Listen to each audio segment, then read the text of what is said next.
Netcasts you love. From people you trust. This is Twit. Bandwidth for the Tech Guy is provided by CacheFly. CacheFly.com. Hi, this is Leo Laporte, and this is my Tech Guy podcast. The show originally aired on the Premier Networks Saturday, September 23rd, 2017. I am not here. I'm on vacation, but good news. KTLA's Tech Guy, Rich DeMuro, filled in for me. I think you're going to enjoy the show. This is episode 1424. Please enjoy it, but not too much. The Tech Guy podcast is brought to you by 23andMe. With 23andMe's genetic service, you can learn what percentage of your DNA comes from places like Italy, Finland, East Asia, or Neanderthals. Visit 23andme.com/twit. And by Fracture. Fracture is a photo decor company that prints your photos directly onto glass and then delivers it to your door ready to display right out of the box. You're going to love them. Visit fractureme.com/podcast for 10% off your first order and select the Tech Guy so Fracture knows where you heard about him. And by Qualcomm Snapdragon Gigabit LTE. To make the most of your unlimited data plan, go to snapdragon.com/gigabit. What is going on? Rich DeMuro here, and this is the Tech Guy. And you're wondering, hey, wait a second, you're not Leo Laporte. No, I'm not. I'm Rich DeMuro, and I'm filling in for Leo today. So honored to be here. So excited to be spending the day with you, talking tech. And what a better week. I couldn't think of a better week to fill in for Leo while he's on vacation than this week, because so many things happened. This was a fantastic week for tech news. We saw iPhone. We saw announcements by Nest. We saw Google by a part of HTC. I mean, what a crazy week. Yesterday, I was out covering the iPhone 8. That was a big deal. So we've got lots to talk about in the next 3 hours. Thank you so much for listening. I will do my best to answer your questions and have fun. And, I may not be Leo, but I love what Leo does, and I have a lot of respect for him. So this is such a great time for me to have some fun with you guys. So thank you for this opportunity, Leo. If you don't know who I am, which you probably don't, my name is Rich DeMuro. I'm a tech reporter at KTLA Television in Los Angeles, Channel 5, for those of you listening out there. And I've been working there for many years, and I've been covering tech for about a decade now. So I used to work at CNET. That's sort of where I got my first start covering tech. Before that, I was a reporter in a bunch of places. I did consumer news, but then I finally got to do my love, which is tech. And I do this report that's syndicated across a bunch of TV stations. So, I basically talk about consumer technology. So trying to tell people the latest tips for their iPhone, or how things work, or whether you should buy this, or whether you shouldn't buy this. And my favorite part of my job is just getting to play with all this stuff. So that's the greatest part about being a tech reporter, is that you get the stuff, you get to play with it, you get to have fun with it. And of course, I answer a lot of questions already by email and my Facebook and Twitter, but today is going to be a little different. So I'm excited for this. The big story this week is the iPhone. iPhone 8 launched yesterday. And here's the thing. I have been covering the iPhone for 10 years. I was outside the launch in New York City back in, when was that? 07 of June, for the original iPhone, which, by the way, I bought. I was basically at the Apple event in New York City, 10,000 people lined up, crazy. And I'll never forget Apple, while I was covering the event, they're like, do you want to buy one of these phones? And I'm like, I didn't think I'd have that opportunity because I didn't wait in line.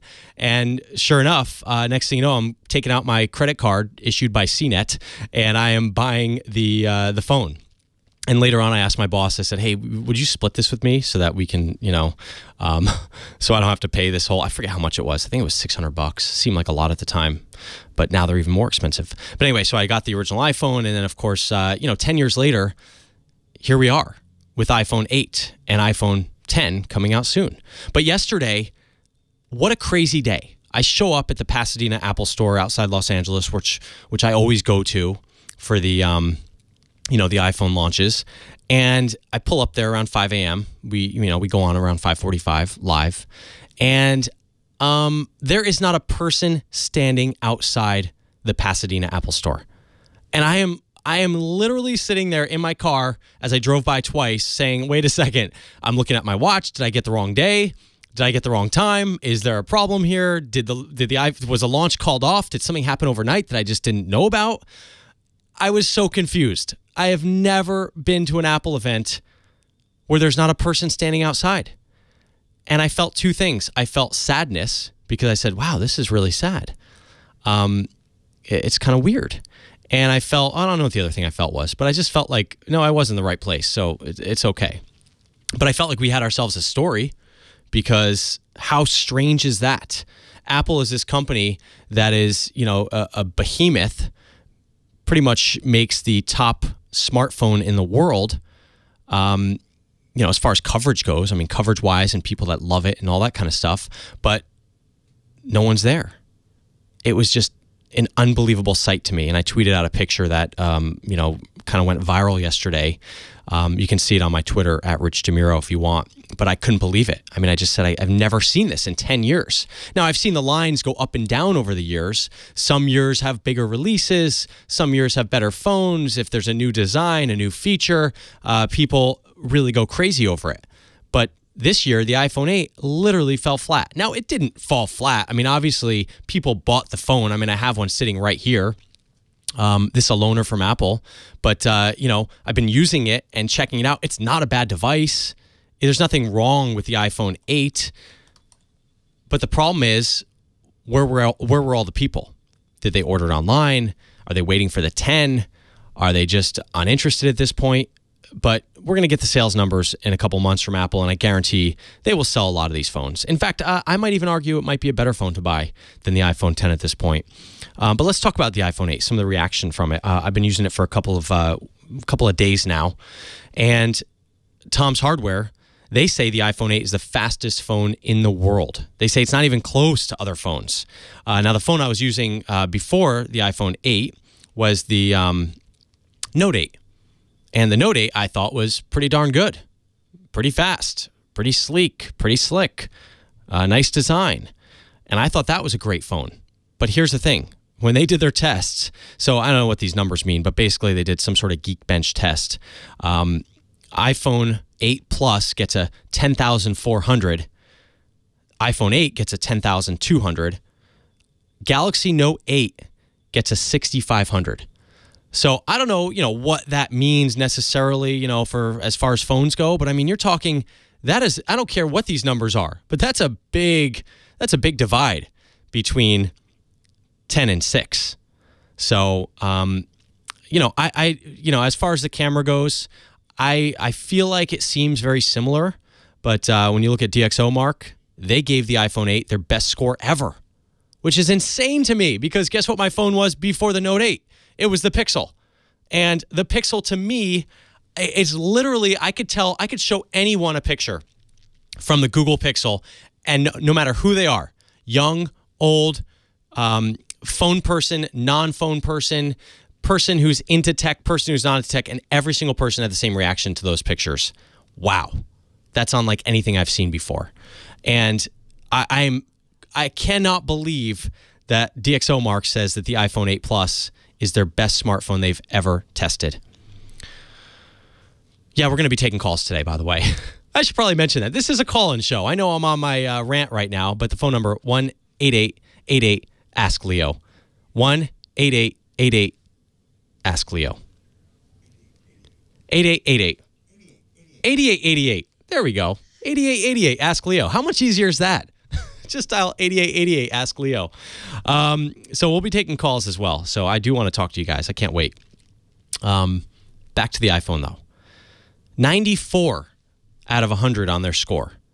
The Pixel, which, by the way, I literally didn't think a phone could be better than that when it came to pictures, got a 90. So if you're telling me the iPhone 8, this phone, the iPhone 8, takes 4 degrees better pictures than the Pixel, I'm just unbelievable. I can't believe it. That's crazy to me. And only time will tell. I mean, I took one picture, I posted on my Instagram today. I was pretty impressed with it. But here's the thing. Pictures on a phone look great when you're looking at them in an isolated kind of environment. You know, you look at a picture, you say, oh, it's a great picture. The only way you can really tell when a picture is better than another picture is when you take that same picture side by side with another phone. And that's kind of why I like testing these phones out, because not many people get to do that. Here's the thing. You walk into your local superstore to buy a new phone. 99% of the time, they're dummy units sitting there at a desk tied to a chain, and you look at it and you feel it in your hand and you go, all right, I'll take this one. I mean, how could you possibly know if you want to live with that phone for the next 2 years when you just pick up a dummy model? This is why I love testing these things, because I get to play with them for a week or 2 or 3 or a month and really put this thing through the paces and see, like, what makes this different than another phone? What makes this phone have an X quality? Oh, I shouldn't have said X. iPhone 10. Just giving me memories of that. But what makes these things different? All right, we're going to take your calls next. 8888, Ask Leo. I'm Rich DeMuro. I'll see you in just a few moments here. Rich DeMuro here on The Tech Guy, filling in for Leo Laporte today. TechGuyLabs.com is the place to go if you want to see everything we talk about here on the show. 8888 Ask Leo is the phone number if you want to jump in. We've got phone lines open. You want to ask a call about, or you want to ask a question about tech, whatever's on your mind today. And we've got a lot of calls already lined up. Let's bring in Kim Schaefer, our call screener. Kim, you there? Yeah, I'm here. Good morning. Hey, good morning to you. Nice to meet you. Nice to meet you too. So, are we getting calls? Are people asking questions? And we've got some related to your monologue about the iPhone. So we should probably go with Paul in Diamond Bar. He just bought an iPhone 7, and it's within that 14-day period, and he's wondering if he should go up to the 8 or if he should just stay with the 7. He's on line 4. Oh my gosh. Okay, that's a great question. All right, I'm going to take Paul in Diamond Bar. You're on with Rich. Hey, how you doing, Rich? I'm doing fantastic. How are you doing today? I'm well. So I ended up getting a deal on the iPhone 7 at one of the local stores here. I got a discount on top of what they were selling it for through my employer. And I noticed on the website that they're not selling the iPhone 7s anymore. So I just wanted to know if you think it was worth maybe trading up to the iPhone 8 or just keeping the iPhone 7. So you just bought the 7 and you're still within your 14-day return window? Yeah, literally like 2 days ago. Did you not see any of the news that the iPhone 8 was coming out, or what happened? I mean, or was it just a momentary lapse where you just needed something and you're like, look, I'm just going to get this? Yeah, it was a momentary lapse, and they were willing to give me an additional 30% off of the price. It was one of the last ones there. Well, it was a fire sale, sounds like. Here's the thing. Yeah. So, I mean, you just bought an iPhone 7. How much did you pay for this device? $600 out the door. Oh, okay. Okay. Well, then there you go. I mean, so you're going to be paying an extra $100 to get your new device. But if it was me, what did you trade up from? It was an old iPhone 5S. Okay, so this is definitely a pretty big jump for you in general. But here's the deal. I mean, I'm the kind of person. Okay, so the iPhone 7 has already been out for a year, right? And so you bought a device that's a year old, which is fine for you because it's new and it's great and it takes better pictures and it's faster. But the reality is you've already spent the $600. So to me, I would go the extra $100 further to get the newest device that is just out. It's only, a day old. And now you're going to keep this device for the next 2 years. So I really think that you should probably take advantage of that return period. If you got it for a lot less, like let's say you got it for $400 or something like that, I'd probably say maybe just keep it. But the reality is you didn't pay much less than the iPhone 8 is going for. And the iPhone 8 is going for $700. Yeah. So it's double the memory of the iPhone 7. Yeah, you get double the memory. These are all reasons why you might want to just go with the newest. Now, the camera on the iPhone 8 is very similar to the 7. I mean, it's from what I'm reading, it's better in a lot of different ways. The sensor's bigger and that kind of stuff, and it's better at HDR for sure. In my personal experience with it, having it for 3 days now, I can't see a huge difference, but that doesn't mean the processor is really what I'm most interested in, because you've got this new processor that's way faster than before. In fact, faster than the 7. So I think that, to me, especially if you're looking at the apps that are coming out that are like huge, most of the apps nowadays, the big ones are like hundreds of megabytes. So you got to be able to run those things with ease. So I'd say pack that thing up, and don't forget one thing I just realized: the restocking fee. You know what I mean? So that's one thing that you have to think about is if this company, whoever you bought it from, is going to charge you a restocking fee. And sometimes those can be, $35 or 15% or 10%, it depends. So you have to take that into consideration as well.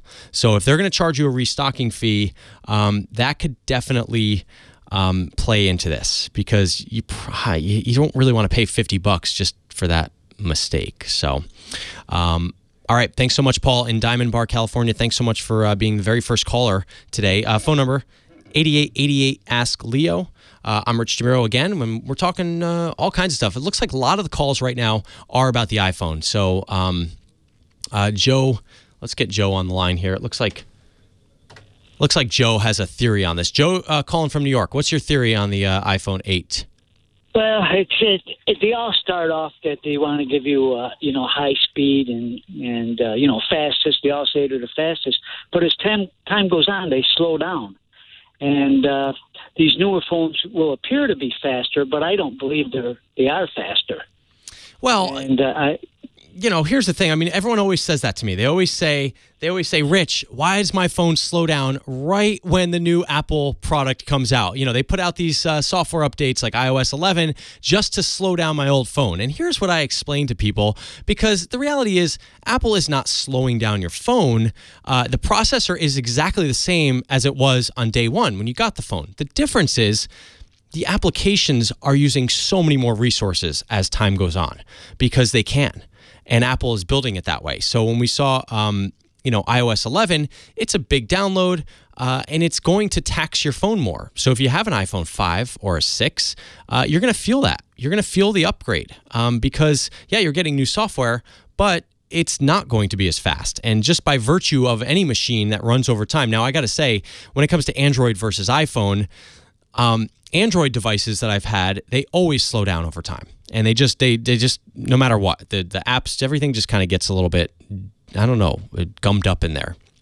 iPhone, for what it's worth, it definitely stays very fast. Now, I think what I mostly see is the speed of the apps loading, the speed of the operating system, changing things. So, I mean, there's really not much you can do about that as an end user. If you get 2 years out of something, which a lot of people do, that's a pretty good amount of time for a device where things are changing so fast right now. I mean, we're just seeing technology change at a really rapid pace. And so I think 2 years is a nice amount of time for these phones. Some people keep them for 3. And, it's not Apple being malicious. It's not Android being malicious about trying to slow down your devices so you're forced to upgrade. It's really just the applications. I mean, look at all these apps now that can use ARKit, augmented reality. Those are a load on the system I can't imagine. Those are a huge load on the system. So that's the reality of these devices. And then people, of course, try to do things. I personally like to, if I'm upgrading the operating system on any device, I'm kind of a nerd, so I want to do a clean install. And so that means I want to wipe my system clean and I want to do a fresh install. And this includes anytime I get like an update for my laptop, new operating system, or even a new operating system for my phone. I like to format the whole thing and then start over. And in fact, even when I get a new device, like with this device, the iPhone 8, I was just in a rush, so I did a restore for my old, iCloud. But I'm the kind of person that likes to do everything fresh. I like to, set it up and start over, because a lot of times too, you've selected settings and you've changed things over the years or over the last, couple months that you've used the phone that you kind of forget about. And you're like, wait a second, why am I not getting calendar events or invites or whatever? Oh, I turned that off. Why am I getting no notifications? Oh, I turned that off. So it gives you kind of a fresh start. 8888 Ask Leo is the phone number. Tech Guy Labs is the website. I'm Rich DeMuro, richontech.tv. If you want to learn more about me, we'll be back. Man, we've had lots of great calls so far. Lots of people asking about the iPhone, but I'm excited for our next guest because we get to talk about something that I've been playing with for the last week or so. Scott Wilkinson is the Home Theater Geek, editor of avsforum.com. He also hosts the Home Theater Geeks podcast on the Twit Network. Scott, thanks so much for joining me today on this Saturday. Hey, Rich. Glad to be here. So how are you doing, first off? Well, I'm doing great. Thanks. Good. I'm a little jealous because you already have an Apple TV 5. I don't yet. I've only been writing about it in theory. Okay.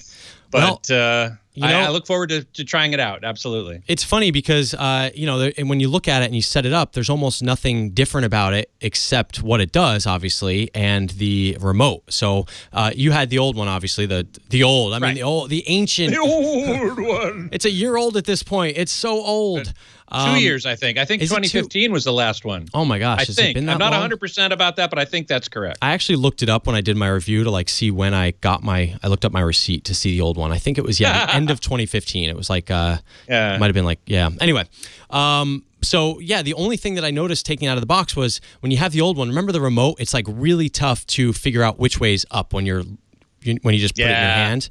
It's all basically the same. It doesn't feel any different. So this one, and I'm sure you know this, they put a little ring around the home button. The menu button or the home button. The menu. So you can now feel that and kind of write yourself with this remote, which is really smart. It's funny because, Apple never admits anything that they sort of, they'll never admit that was a problem, but it's obviously you knew it was because look what we have on the new one. So clearly they're listening. So let's talk about this Apple TV 4K.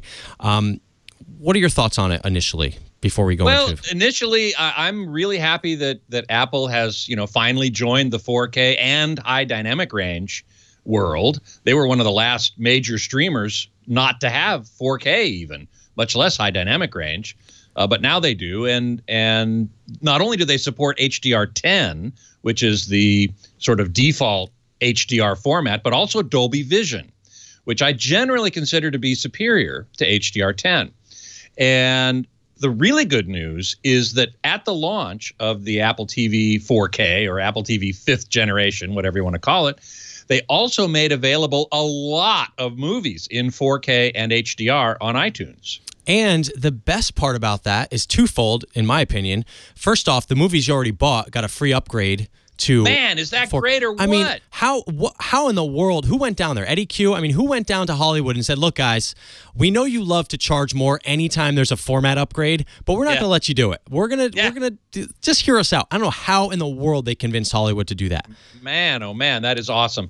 Plus, the purchase price of those movies is less than most other places, which is crazy. Google Play, you buy Wonder Woman in 4K, it's $30. You buy it on iTunes and it's $20. I mean, literally, that is going to have everyone rethinking the pricing for 4K. Now, I noticed they haven't changed it just yet. Like Amazon, these people, they haven't lowered the price. In fact, I've had a Fire TV, which is, I bought it, I got it the day it came out with the 4K, and I've never purchased a movie in 4K. I'm not even sure you can rent movies in 4K on there. I don't remember, but I don't either. I don't, it's like one of those things where the only 4K I experienced on there was obviously the YouTube app, which we'll talk about on Apple TV, why that's kind of a problem. But the other thing was all the Amazon original shows are in 4K, so I would just sit there and, look at those in 4K, and they looked pretty darn good. But so tell me, okay, this is the problem with the Apple TV. So the Apple loves to tell you things that things do, and they do have a lot of wins with this device. But they do. They don't tell you about the things it doesn't do. Which, number one, Amazon Video is not there. Hopefully by the end of the year, right? We've been waiting for this forever. They know they've announced that it's coming, so we know it's going to be there. But YouTube isn't. So the app is there. YouTube app is there, but YouTube uses a codec that apparently the Apple TV 4K doesn't support. That's correct. It's called VP9. Apple TV supports a codec called HEVC, High Efficiency Video Codec, otherwise known as H.265. But YouTube uses a different one called VP9, and apparently the new Apple TV does not have that codec built in. So if you go to YouTube, you can't get any of their 4K stuff, so that ain't going to be there. That's a problem because YouTube is like the de facto place to go for free 4K stuff. That's right. That's exactly right. Is this going to be a war between Apple and Google? Because I don't see Google.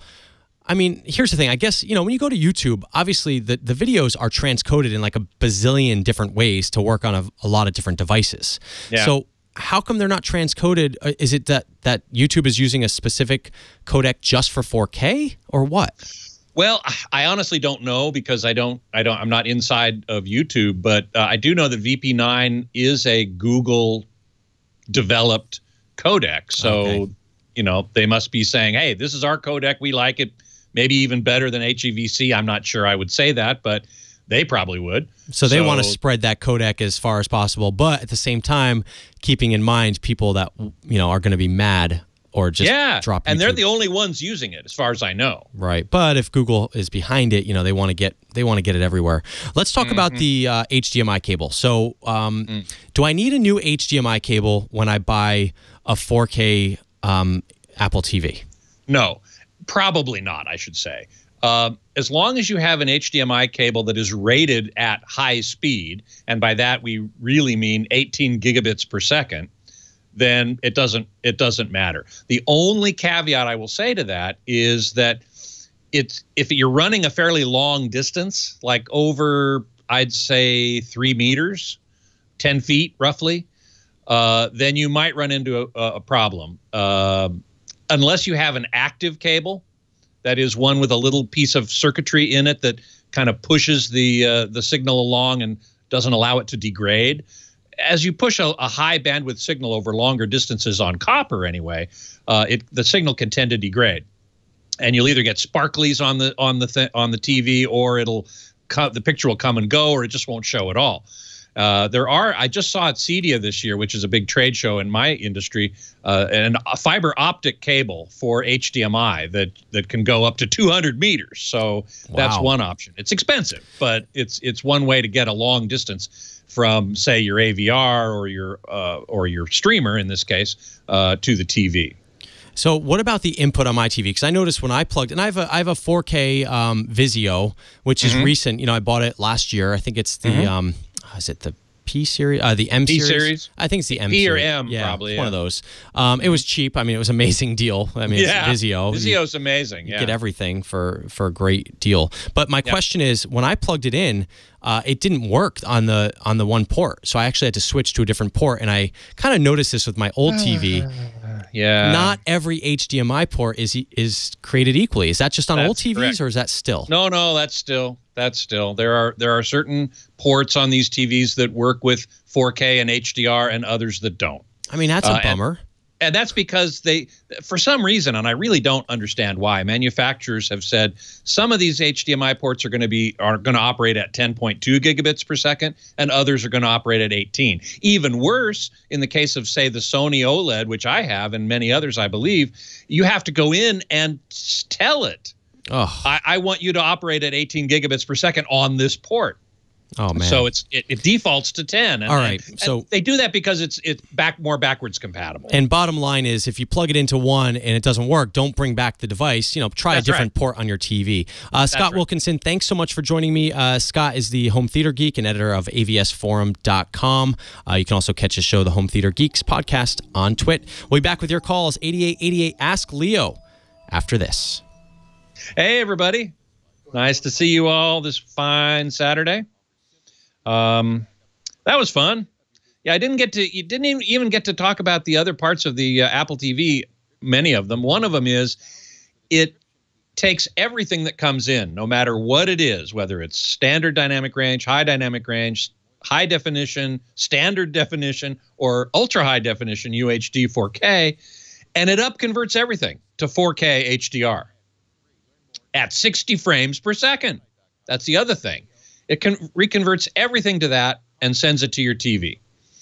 Now, Rich was talking about, I can't see whether it's 4K or HDR on his TV, and that is, I'm a little surprised at that, because I don't remember the Vizio now, the M series, but most TVs will tell you when they first get a signal what it is. And in the case of the Apple TV 5 or 4K, depending on how you want to name it, it should say 4K HDR at the top for everything that it sends, because it's upconverting everything. And what I've read, and I'd love to get Rich's take on this too, is that in some cases that upconversion isn't very good. And so what I want, and what I think most home theater geeks want, is for the Apple TV 4K to have a quote-unquote native mode, which just sends whatever it's getting straight to the TV without upconverting it, without screwing around with it, and let the TV do the upconversion. And it doesn't have that. What it does have, you can manually go in and say, I want things to go out at 4K 60 frames per second, or 4K 30 frames per second, or 24 even, or 25 or 50 in the case of Europe. And then it will put everything in that format and send it off. So really, to see things, to send things to the TV in their native format, you need to manually go into the Apple TV and reset the output for whatever that is. Now, that means you have to know what it is ahead of time. It's a big fat pain in the butt, in my opinion. And so Apple was asked, why did you do this? And they said, well, we want the menu system and the screensaver, which everyone's saying, ooh, the screensaver is so lovely in 4K. They wanted that all to be 4K 60. And if you change the output resolution or parameters of the Apple TV, that's what the menu will be in. And they wanted it to look as good as possible. And I'm saying, I don't care what the menu looks like particularly. I want the content to look its best. That's what I want. So I really think, and I hope that Apple listens and puts in what's called a native mode, which would then take whatever's coming into the Apple TV, whatever it's streaming, it sends to your TV or your display, your projector, whatever, in the format that that came in, and let the TV deal with it. Because apparently, even though the Apple TV has this badass processor, A10X, I think it's called, which is the same as the iPad Pro, it's a great processor, but apparently the upscaling doesn't necessarily work all that well. Welcome back to The Tech Guy. I'm Rich DeMuro, filling in for Leo Laporte today. TechGuyLabs.com is the website to go to. If you're driving, you hear something that's interesting, and you don't need to pull over and write it all down. We got it all there on the website. The phone number, 8888-ASK-LEO, 8888-ASK-LEO, 1-888-827-5536 if you want to call in and ask your question. Again, I'm Rich DeMuro. I'm the reporter for our tech reporter for KTLA TV in Los Angeles, Channel 5. So I do a tech segment that is beamed out to a bunch of TV stations on a daily basis. We talk tech, we talk gadgets, what you should buy, what you shouldn't buy, tips, all kinds of fun stuff. I've got a website, richontech.tv, where I put a bunch of the stuff that I do, and it's a lot of fun. I love this stuff. I mean, come on, if you could pick a job where you talk about something you love every day of your life, why would you not want to talk about technology? I mean, well, come on. Some people want to be, a lawyer or doctor. No, to me, I want to talk about tech because it's the stuff that impacts us on a daily basis, and it's a ton of fun. All right, let's go to David in Logansport, Indiana. David, you're on with Rich. How you doing today? Hey, good. How are you? Great. What's your question? I wonder if there is a way that I can print out my contact information from an Apple SE phone through my computer. I used to be able to do it from a BlackBerry site when I had one of those. Okay. But I'm not sure how I can do it with my phone. So what kind of computer do you have? I have a HP. Okay, laptop. So you've got okay. So here's what I think you need to do. So now I'm not sure. Let's see. You can they store everything that you have in iCloud. Obviously, are you using iCloud or no? I've had my phone set up in iCloud, but I really don't know a whole lot about how to navigate it. Okay. So what I think you need to do to print these out is I think what you have to do is you have to get these synced into some other way to do that. Because for me personally, I would just literally go on my laptop. I have a Mac, which is all synced up with my contacts to my phone. So I would just literally, I'm looking in the contacts app right here on the Mac. So if you have a Mac, it's very simple. You just make sure you're synced up, and then you just go export PDF. And literally all your contacts are going to come out on a PDF, and there you have it. So with the iPhone, now I think there's probably some apps that will do this for you. But I think the easiest way to do it is to probably somehow get these into, like, say, Google or something like that. You're going to have to get these in. You can't go direct from the iPhone, as far as I know, into a PDF. So you're going to have to sync them to your computer. Once you have them on a website that your computer can read, then you go in there and you export them as a PDF. Now, the only thing I would say about this is if this is your backup of your contacts, that's fine, but you probably want these synced out synced up somewhere else, just because if you're going to be switching phones or you just want to have this as a backup, you probably want to have a backup file of these. So the other day I was actually working with my contacts, and before I did any changes, I went through and did a CSV, which is a comma separated value spreadsheet of all of my contacts. And that way, if something ever happened, you'd be able to restore those. And CSV is basically the standard for sort of, data sets like this. So especially the address book. I mean, there's another one too, but I think the CSV will be your best bet. So I would look on the App Store, see if there's just an app that will do it for you. There may be on the App Store. I don't know. I haven't used that because I have my contacts in various places where I can do this, but that's probably going to be the easiest way to do it. And I don't think it's going to be that big of a problem for you. So contacts are a funny thing because to me, I literally don't even look at my contacts anymore to see like what information is in there. And when I do, I notice that there is so much stuff inside my contacts. My favorite, and some of you will remember this, because I've synced to so many different devices, but my favorite is that every little app or every phone I had over the years had something to say about my contacts. They would always try to do something. Like Samsung would try to add in, link some of the contacts. HTC, they were pretty good with contacts. They would merge all these different fields. So my favorite is whenever I see a contact that says HTC in there or edited by HTC, it cracks me up because it just reminds me that this stuff in these contacts is so old. I mean, who goes through their contacts and actually kind of edits them for clarity and cleans things up? No, the only time you ever do that is when you have a problem and you don't have the person's phone number and you're like, oh my gosh, where's their number? How come it's not in here? And they're like, wait, what's all this other stuff in here? Another program I really like, by the way, if we're talking about contacts, is called EverContact. And this is really cool. It's a paid program, but there's a free version of it that I use. But what's really neat about it is that you link it up to your account, like your Gmail account, and it will scan all of the signatures in your emails and literally link them up with the people that are in your address book. So for me, like this morning, I got an alert that said, hey, 128 of your contacts have been changed. So do you want to update their information? And I love that because a lot of times when you email with someone, they have all their contact info in their signature, but some of that info might not be in your address book. So this is a really good way to kind of have this program use some AI, artificial intelligence, to kind of scan and say, oh, look, here's Deborah's email address, here's her phone number, here's her cell, here's her address, and it'll present you with a little email maybe once a week, and it will say, hey, do you want to import these or put these changes in your address book? And I find it very handy. You don't want all of them, obviously, because there's a lot of stuff in there that you don't necessarily need, but I just find it's a really handy tool. It's called evercontact.com. And let's see how much this thing costs. So, I mean, I have the pricing.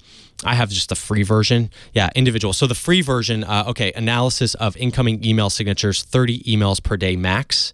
And then there's automatic address book updates for Gmail, Outlook, and Office 365. So you've got that.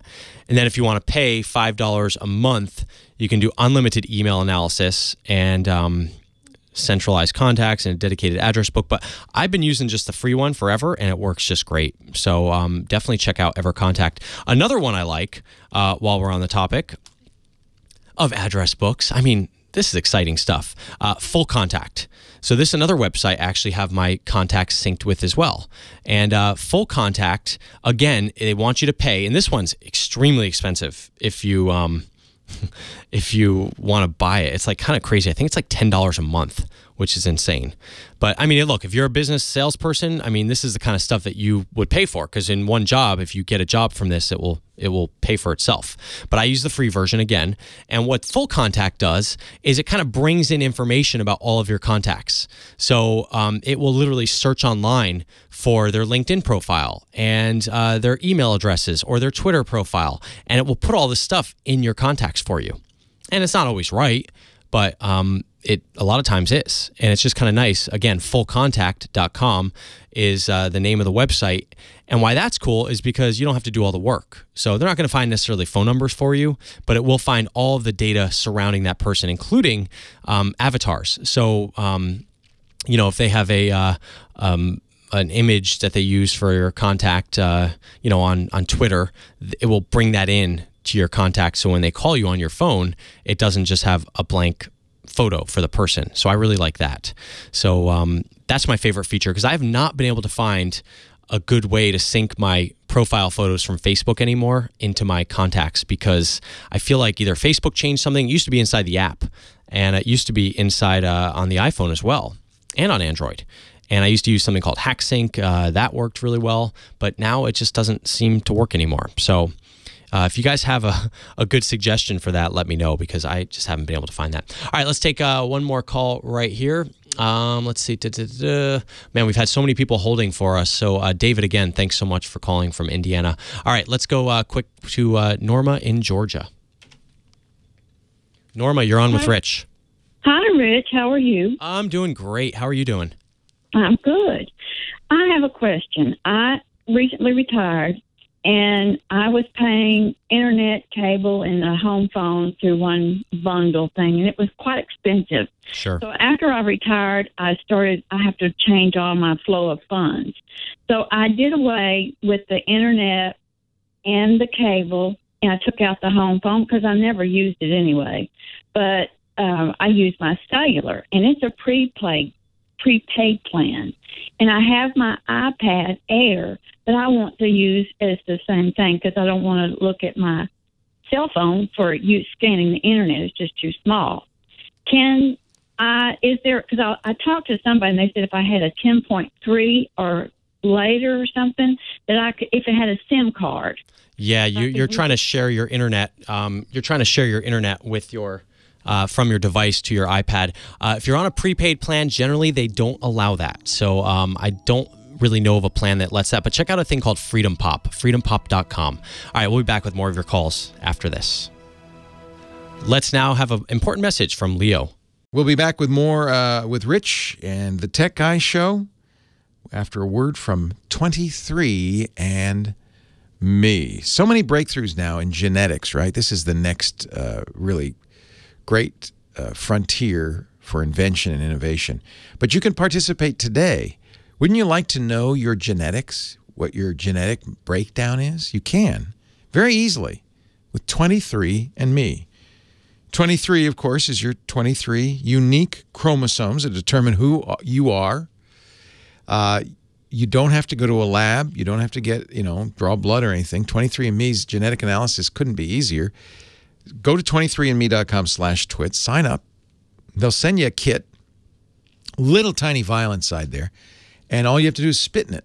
Your spit has enough DNA, I guess, for them to do the analysis. It's kind of cool. You seal it up, put it in the package, mail it back to them within 6 to 8 weeks. You go to the website, 23andMe. I should show you mine. It's amazing all the stuff you find out about yourself. Everything from, where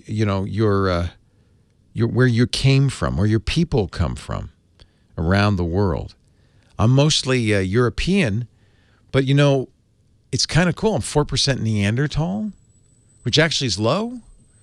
We didn't even know that there was any Neanderthal genes in humans until a few years ago. That's one of the things I like about 23andMe. I've been a member. I did this years ago, maybe 3 or 4 years ago, when they first started. And at that time, it was unknown that humans, Homo sapiens, had crossbred with Neanderthals. We thought the humans killed off the Neanderthals, that they were different species. They couldn't interbreed. But a few years ago, some Neanderthal bones were found. They analyzed the DNA.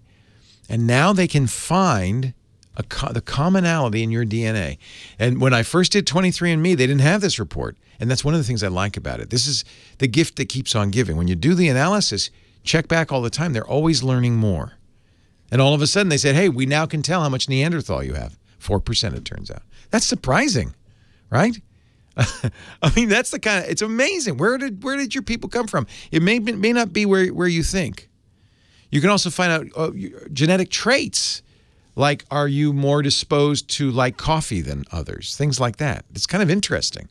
In fact, it's so interesting that we're going to give this to our parents this Christmas. It's a great gift. Because then their information plus our information it'll make it even. Because one of the things you can see with 23andMe is your paternal haplogroup and your maternal haplogroup. But then if you have their actual analysis, more and more, you learn more and more. It's fascinating. It's my favorite subject, me. 23andMe. It's all about me, or you if you do it. I want you to try it, 23andMe. It's easy, it's fast, and it's fascinating. If you've got kids, what a great way for them to learn about genetics and DNA. This is their future. This is the next big thing. And you can get started today. 23andme.com/twit to discover where your DNA comes from and what it says about you. So much fun. 23andme.com/twit. What will be your DNA destination? Ooh. Welcome back to The Tech Guy. I'm Rich DeMuro, filling in today for Leo Laporte, who's vacationing. Thanks so much for joining me today. We're talking tech, having a little fun, talking about iPhone, talking about Android, talking about contacts, all kinds of good stuff. TechGuyLabs.com is the website if you want to see something that we talked about or hear it again or kind of get some notes that we talked about for a question. The phone number, if you want to reach me, is 8888-ASK-LEO. 8888-ASK-LEO. And we're going to go right now to Armando in West Covina, California. Armando, you're on with Rich. How you doing? Thank you for letting me talk to you. So basically, I have an iPhone. It's my second one. It's the 6 Plus. I bought it in 14, and one of my coworkers, who's a doctor, he's into tech. He's telling me to get the 8. He didn't upgrade to the 10, and then I had a patient that I was taking care of. He said, just wait a month and get the 10. So I'm kind of tossed. The 5 that I have, or the 6 Plus that I have, the camera doesn't really. My wife's got a 6S Plus, and that's like a way big step up.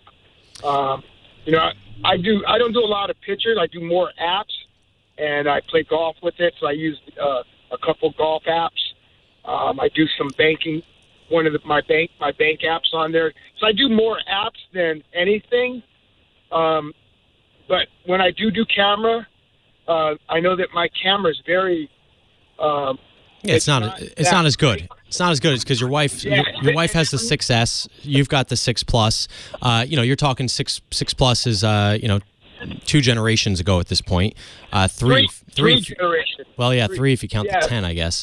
So here's the deal. So when it comes to iPhone 10, you really have to think about it this way. The iPhone 10 is a first-generation product. So it's an amazing device, but it's first-gen. And what we've seen in the past with Apple with first-gen products is that, yeah, they're amazing, like the first iPad, but think about the first iPad at this point. All the things it didn't have, how thick it was. The next one was like half the thickness and, the screen and just everything. Personally, I think that the 8 rather is a better deal for you right now, because unless you need that 10, unless there's a reason, a use case scenario for that 10, I don't really see it as your next phone. The 10 has that screen that's just beautiful. It's gorgeous. It's OLED. So, you're talking, you're going to be able to see it out on the golf course a lot better. I will give you that. But other than that, the cameras are nearly identical to the 8. The only difference is that on the 10, you get dual cameras that are both optical. They're both stabilized optically, which means that when you kind of zoom in, pictures are going to look a little bit better. That's not a huge deal. It's not a reason to spend $300 more. But what you're not getting is a phone that's been proven, and you're gonna have to figure out a whole new way of operating this phone. You may not like the Face ID. You may not like having to swipe up to figure out your apps, and you don't have that home button anymore. So these are the things that you don't get. And whereas with the 8, if you go with that, it's going to be very familiar. You're going to be able to figure it out the first day you have it, because it's just like the phone that you have, except it's going to take better pictures, and it's going to be way faster. So if you're talking about you're using apps a lot, the apps on the 8 are going to just speed by compared to the apps on the 6 that you have right now. The 8 and the 10 have that new A11 Bionic, and this is what I love about these companies, especially Apple, when they name these things. The Bionic chip. Who knows what the A11 is? You know what I mean? Like, we don't know what that means, but Bionic, we all know. That sounds amazing. Come on. So, I say save the $300. Here's the other thing. When I talk to people and they ask me, should I upgrade to something, a lot of people when it came time for HD TV, they're like, oh, should I go with this or that? Or I'm like, well, what are you upgrading from? It turns out they're upgrading from a 26-inch tube TV. This was, a couple of years ago. And it's like, look, you don't need the absolute top of the line HD TV right now because you're going from a 26-inch tube TV. Anything's going to look good. So this is like you, Armando. Anything's going to be better than what you have right now. And when it comes to the 10 versus the 8, I think you're going to be perfectly happy with the 8, and I don't think it's going to be a deal breaker for you. I think you're going to like that. So, all right, hope that answers your question. This is I love. Here's one thing I love about the Apple stuff. You have these new devices and they're great, but my favorite part of every Apple event, okay, is when Apple tells you how terrible, or not just Apple. Actually, it's any. I go to a lot of these tech events, the Googles of the world, the Apple, the Samsung, and there's one part of the event I absolutely just love, and that is when they tell you how terrible last year's device was, because now they're comparing it against the new device. So they tell you all the little things that weren't so good about the last one. Oh, the speakers, they're 25% louder.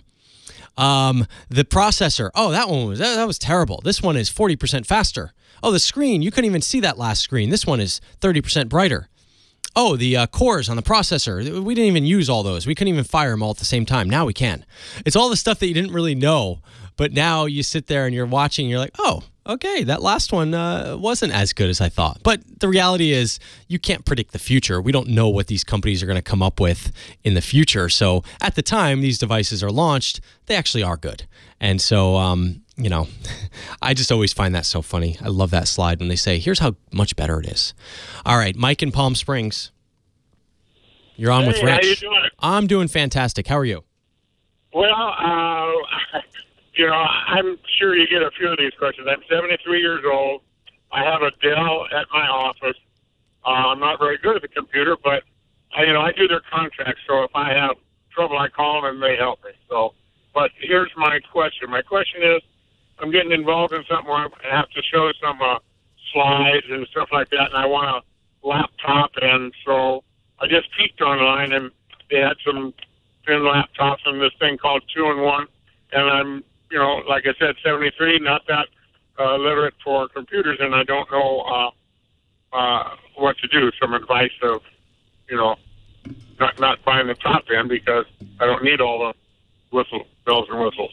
And what are you trying to do on this computer? You said you're going to do some presentations. Are you doing that on the screen? Yes. Okay, so a 2-in-1 actually might be your best bet because you can. I don't know what is a 2-in-1. So a 2-in-1, you know how you have a laptop, okay? So you've got your laptop, It's got the screen, it's got the keyboard. Well, you open up the screen and you can type on it, but the 2-in-1, there's two different ways. Basically, you can bend that screen all the way back, so it kind of it's like imagine folding a piece of paper in half and then standing it. Okay.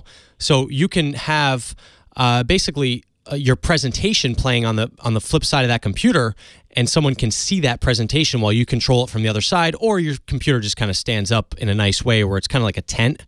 And I think that would be perfect for your situation. So I think the computer that is widely regarded as sort of one of the best in this aspect is the Lenovo Yoga, and I think that's a really nice computer. It keeps people like them. I've played with them over the years. They're kind of like the originator.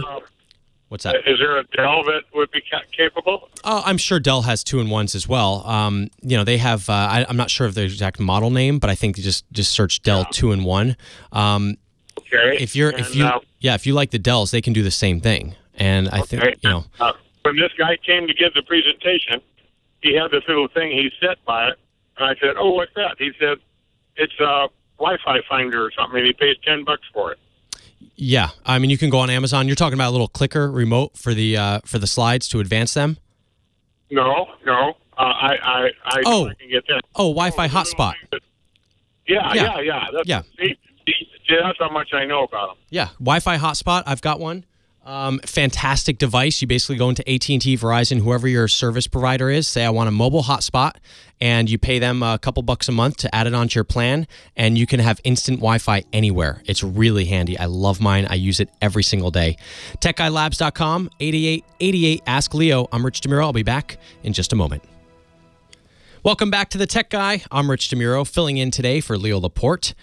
Thanks so much for joining me. We're talking tech, answering your questions, and doing stuff on the website, techguylabs.com. The phone number to call in, 8888 Ask Leo. I'm Rich DeMuro. I'm the tech reporter for KTLA in Los Angeles, just hanging out here today and filling in for Leo, having a blast, taking your questions and talking tech. So many things happened this week. I thought this was really crazy. Volvo. Basically, they have a new program where literally their headline is that owning a new Volvo will be as hassle-free as owning a mobile phone. That's the new reality. So everyone, so many people now buying their phones on these Apple plans or whatever, just a monthly plan from their provider that you pay one monthly fee. And you just know people love set fees. They love like knowing here's how much I'm paying for this. And, the amount doesn't necessarily matter. It's knowing that that's the amount that really matters. That's what we have come to. So for me, I get my bill. I can't stand when my cell phone bill is like out of whack. You know what I mean? It's like 1 month it's this, 1 month it's that. And you're like, no, I just want the same amount every month. So I try not to ever make any changes because I know I'm going to get that crazy prorated bill once, every couple of whenever. And it's not about the amount. It's really about I just like knowing here's how much it costs me. So now Volvo apparently has taken this to the next step. They are now going to basically, it's not even called leasing you a car. I don't even know what they're calling it. It's just called Care by Volvo. And it's a subscription car. Okay. So you basically pay them a fee every month and they will take care of everything. Including they have a digital concierge service that comes with the car. They will fuel it up, they'll clean it, they'll pick it up for service, and they'll even deliver you the car. So all you have to do is go on their website, order your car, and in this case, it's the XC40, which is looks like a little kind of mini SUV. And you can also, that's it, they just deliver it to you, and you just pay, and that's it. When you want a new one, you just get the new one after it's not even a lease. And they're saying, well, okay, how's it different than a lease? Well, they're saying lease doesn't come with all those digital concierge things. You got to still bring it into the dealership to, to get the oil changed or whatever. No down payments. You don't have to worry about insurances, taxes, service fees. You literally just order it online and drive away in a new Volvo. I mean, how crazy is this? There's also a digital key. So you can share your car with friends and family just by sending them a digital key from your phone. The XC40 was launched in Milan this week. It's the first model that they'll be offering this on. But how crazy is that? I mean, it's weird because I'm not a car guy. I don't care about my car. I like to drive a car that works because I drove a car for so long that didn't work. So I like having a car where everything functions properly. That's nice. But I don't really care. I'm not sitting there, I have to have the best car or the craziest car. The only thing I wanted in my new car was Android Auto and Apple CarPlay. That was my only request. And I got that. And I love it. But the reality is I sit there and I say, well, why am I making this big payment or why am I paying for this car that I don't really care about? It's like everything else in life that we have, it's, you kind of we're in this world now where I get an Uber on demand. It's just all these things that you can do without really having to do them. And I guess people want to do that with their car, even in a bigger way than leasing, because it sounds like leasing, but it's a subscription. Let's see. Everything's involved. That's crazy. The care is included. It says insurance, but I don't know if insurance is really included, but there's a national price. You don't even have to negotiate. So there's no negotiation for the price of this car. So that's the other part. I mean, I hate negotiating for cars. How terrible is that process? You go in there. I mean, everyone who walks out of a car dealership pays a different price for a car. To me, that's insane as a tech guy. To me, it's like I want to order things online. I go on Amazon, and it's the same price for me. Now, the funny thing is Amazon does change their prices pretty often, but you don't necessarily know about it. But it's just crazy to me that you can walk in, and because you're not a good negotiator, you don't get the best price. So I find that strange. I don't like it. I've used other websites, that help you get the price on the car. But the reality is, even after using some of these websites, like TrueCar or, whatever they have online nowadays, you can still get a cheaper price. And I'm like, wait a second, I thought this was the price. No, we can actually do better than that price. So they're even holding back on those prices. So I find that process insane. I think that's why a lot of people like leasing too, because they see these prices on TV. And then next thing you know, they go in there and they say, I want that price. But then you even go in there and they say, oh, that doesn't include this. By the way, once you include all this stuff, it's going to cost this amount. So Volvo is trying to make that all easy, where you go online and literally just pick out the car, and that's it. You get the price that they say, and you're subscribed to a car. So we'll see. I don't know if this is coming to the U.S. anytime soon. Right now, I think it's starting in Europe. But when this comes to the U.S., I think it will be popular. People like it. People just like to have the hands-off approach to things. Don't have to think about the car. All right. I thought this. Let's take another call here. We have Angelo from Rancho Cucamonga. Angelo, you're on with Rich. Hey, Rich. Good day. How are you? I'm doing fantastic. How's the show sounding to you? Because I'm doing a million things at once here, so I have no idea if I'm doing a good job. No, you're doing great. Okay, thank you. Thanks for taking my call. Hey, thanks for being on. You're welcome.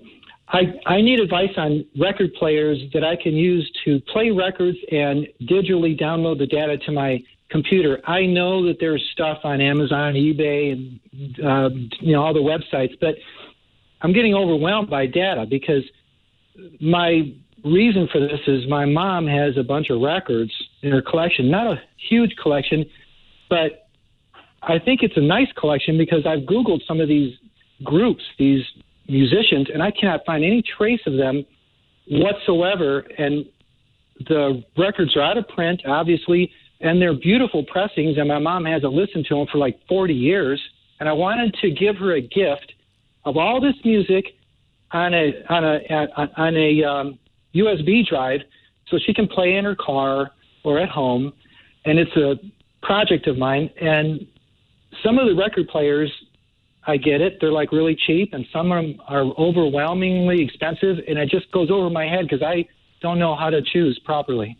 Okay, so you want to basically convert these records into a digital product that you can put on a flash drive, or maybe you could even give her like a little iPod Touch with these things loaded up on them if they still even sell those. So the big company, there's a million of these out there. I'm sure you can search on Amazon and find a bazillion of these devices. The ones that I've tried and the ones that I see over and over in a big way is from a company called Ion, ION, ionaudio.com, and they have a bazillion of these things, and basically they're turntables that you can use as a turntable. But they also can have an audio out to a computer, or you can just literally do it right to a flash drive. They have a bunch of different models that do different things. So I think that's the company to look at, see which ones are highly regarded in that aspect of, you don't need to spend that much. This is not the craziest technology out there. You're literally just recording analog to digital. It's not that big of a deal. And I do think the only thing you need to know is that this all happens in real time, obviously, because, it's spinning the record. It's kind of like converting VHS to digital. You got to do it in real time. So hopefully, Angelo, that answers your question. And what a great son. What a great gift for your mom. She is going to love that. To hear these things after 40 years of not listening to them, oh my gosh. The sound of a song after many years, it just brings back all those memories. She's going to love it. Up next on The Tech Guy is Johnny Jet. We're going to talk all things travel with Johnny Jet on The Tech Guy. I'm Rich DeMuro, and we'll be back in just a little bit. Welcome back to The Tech Guy. I'm Rich DeMuro, hanging out with you. And, man, we have a good guest right now. Johnny Jet. I love travel. Travel and tech, I feel like, just goes hand in hand. If you're into tech, you love traveling with the latest gadgets, noise canceling headphones, the iPads of the world, the tablets, the computers, the laptops. When I bring my bag, you should see the TSA people going through it. They're just like, dude, what is all this stuff? I'm always wondering what they think of me, because I have at least 3 phones, a couple of tablets, laptops, all this stuff. So Johnny Jet he has a website, johnnyjet.com. He travels more than I do, obviously. He teaches you how to travel like a rock star or on a budget. And he, of course, is always on The Tech Guy. So, Johnny, how are you doing today? I'm doing great. I'm in Toronto. I'm just, my wife's from here, so we come here often. And I was here for a week, and then I flew back to LA to go see my dad and go to the Emmys. And now I'm back here, and we're about to get ready for another big trip. Man, you're always traveling, always on the go. Now, are you loyal to one airline, or do you just you kind of go to various airlines? So my best advice for people is, if you fly over 100,000 miles a year, then stick to one airline. But if you don't, do not be loyal. Go to whatever's cheaper, whatever will get you there the quickest, or whatever has the most comfortable plane. I always try and fly wide bodies. I like those a lot better than the narrow bodies. And a wide body is, one with 2 aisles instead of one. But do they do that domestically as much, or no, not really? Huh? You can find it. So, I fly LA to Dallas once in a while, and you can find a wide body on American. So I flew a 787-900 last week. And it makes a real big difference when you're flying a bigger plane, especially if you have elite status and you can get upgraded to at least premium economy for free.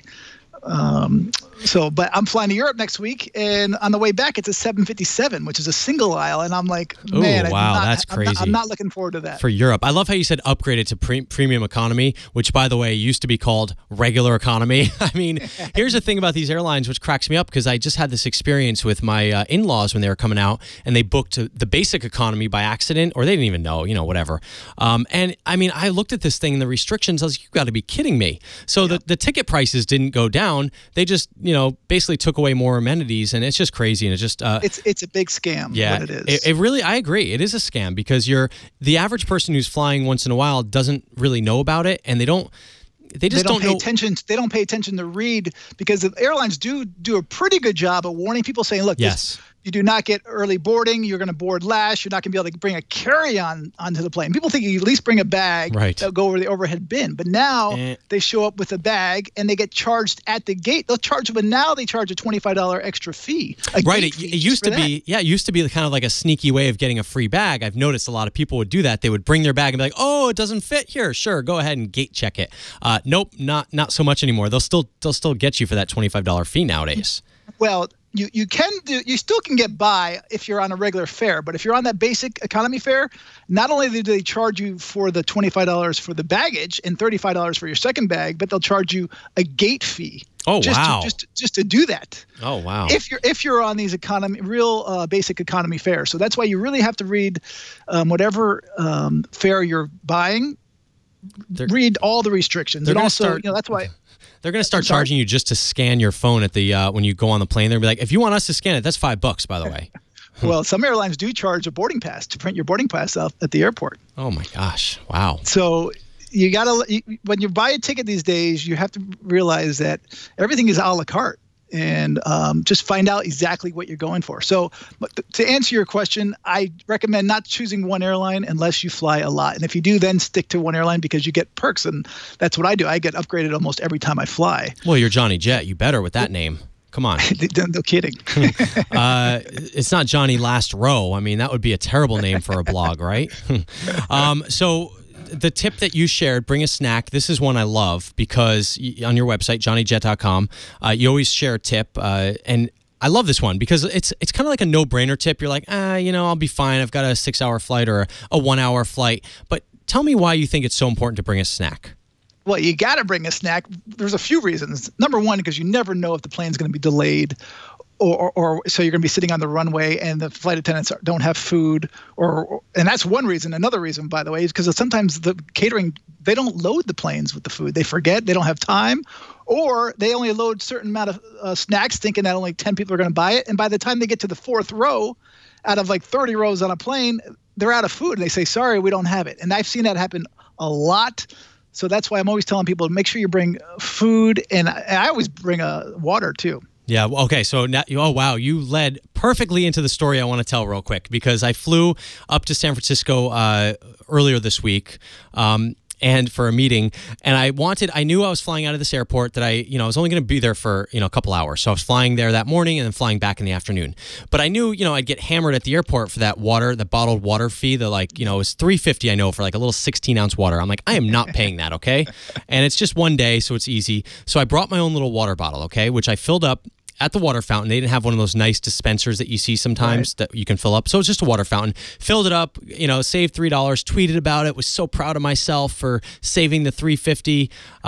Even though it's on expense report, didn't really matter, but it's the principle, right? $3.50 for 16 ounces of water. So this is the best part. As I'm coming back later that afternoon, I forget about the water bottle in my bag. And I get dinged by TSA. Not only did they have to escort me out of the screening area, I didn't know where they were leading me. We had to go back out around. I had to dump my water out and then come back through security. And I was like, you've got to be kidding me. So after all that, I was so proud, and I had all these comments on Facebook saying, way to go, Rich, save that money. And it totally ended up messing me up later. All right, so that's my funny story. But let's hear your info. I want to hear a website. Do you have a website for me, or like a good app to download? I do. Actually, a good one is weatherbase.com.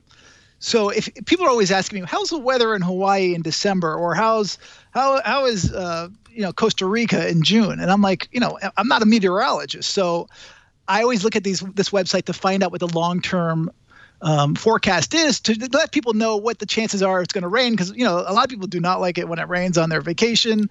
I actually like it when it rains, but really, so this website gives you a lot of information, like the average highs, lows, how much precipitation to expect. So, I mean, obviously they can't guarantee the weather, but you have a good idea of what the weather is going to be like. And this helps. This is really helpful when you're planning long term. Yeah, like if you're planning to go somewhere. We had this problem with our honeymoon many, many years ago because the month that we got married was like the worst weather in every single place. And Where'd you go? We ended up going to Hawaii, which you never have to worry about the weather when you go to Hawaii. But it was just, it was a little bit frustrating because literally everywhere you went, it was like, no, this is too rainy, this is too hurricaney, this is too this. So I love this website, weatherbase.com, and it's very specific. I mean, I'm looking at it here. This is not your typical weather website. This is like hardcore kind of No, there's almost 42,000 cities worldwide. So even if you type in Hawaii, they're not just going to give you Hawaii. They're going to ask you exactly where they are. They give you 200 different locations in Hawaii. So it really drills down because, I mean, Hawaii has so many different, what's the word I'm looking for? Microclimates? Yes, microclimates. The only location I need is at the bar with a fruity drink in Hawaii. I don't care what the weather is. Yeah, with a lava flow. Lava flow. That's exactly right. I didn't even know about that till I went to Hawaii. And do you have an app these days that you really love? Yeah, you know what? We don't have a lot of time, but there's one app that I think I mentioned once before a long time ago. It's called Get Freebird. So if you're ever going somewhere for business or you really have to be there, so it's basically like a cheap insurance tool. I think it's $34 for a round trip ticket, $19 for one way. But if your flight gets severely delayed or canceled for whatever reason, these guys will text you and they'll say, okay, your flight's delayed, canceled, whatever. Here are your three options. Do you want them? And you can tap whichever one you want, and then they will then just rebook you, and you do not have to pay for the rebook. If you don't have this, to buy another ticket on another airline could be $2,000. So this is an incredible insurance policy for last-minute travel. GetFreebird.com, JohnnyJet.com. Thanks so much for joining us. I'm Rich DeMuro. We'll be back with your calls just after this. Rich DeMuro here with you on The Tech Guy. We're talking tech, taking your phone calls at 8888-ASK-LEO. 8888-ASK-LEO. TechGuyLabs.com is the website. Thanks so much for listening and joining me today. If you're wondering where Leo is, he's on vacation, so I'm the guy that's filling in, having a great time talking tech. I'm a tech reporter in Los Angeles, and my segment is on TV in a bunch of different places, so who knows? You may have seen it, and you might be thinking, wow, that's cool. Well, we are getting through some of the phone calls here. Let's just go straight to Todd in Temecula. Todd, you're on with Rich. Hey, Rich. I got a question. I use my Microsoft Surface Pro, which I just bought. I guess it's the new 5, but they don't call it that. And I use it in my business. Occasionally, I do need mobile ability, but it does not come with an option for LTE cellular. So I wanted your recommendation, I guess, the pros and cons of, you mentioned a couple callers back here. I guess Verizon calls it a jetpack, but I guess it's just basically a mobile Wi-Fi spot. Yeah. Add to your plan. Yeah, a hotspot. Or can I use, a hotspot versus just my iPhone and turning that into a hotspot. I don't have to pay for another device. I just use my data on my cell plan because my phone's always with me. Well, what kind of plan do you have on your iPhone? Who are you with? I'm with Verizon. I think it's like 30 gigs or something like that. It's enough. I never run out, but I can always change it to unlimited for not that much more. But I just don't want to lose data. I don't want to lose the ability to make phone calls if I'm on the surface at the same time. So I don't know how all that works. And, you mentioned the jetpack or something like that. I just don't want to carry another device, though, because I am occasionally traveling. And like you said, I go and, it's like your bag is full of stuff and TSA, arrest you, basically. So I want to carry the least amount as possible. That's why I bought the Surface, because it does everything. This man has 2 iPads and a mobile hotspot. Arrest him, please.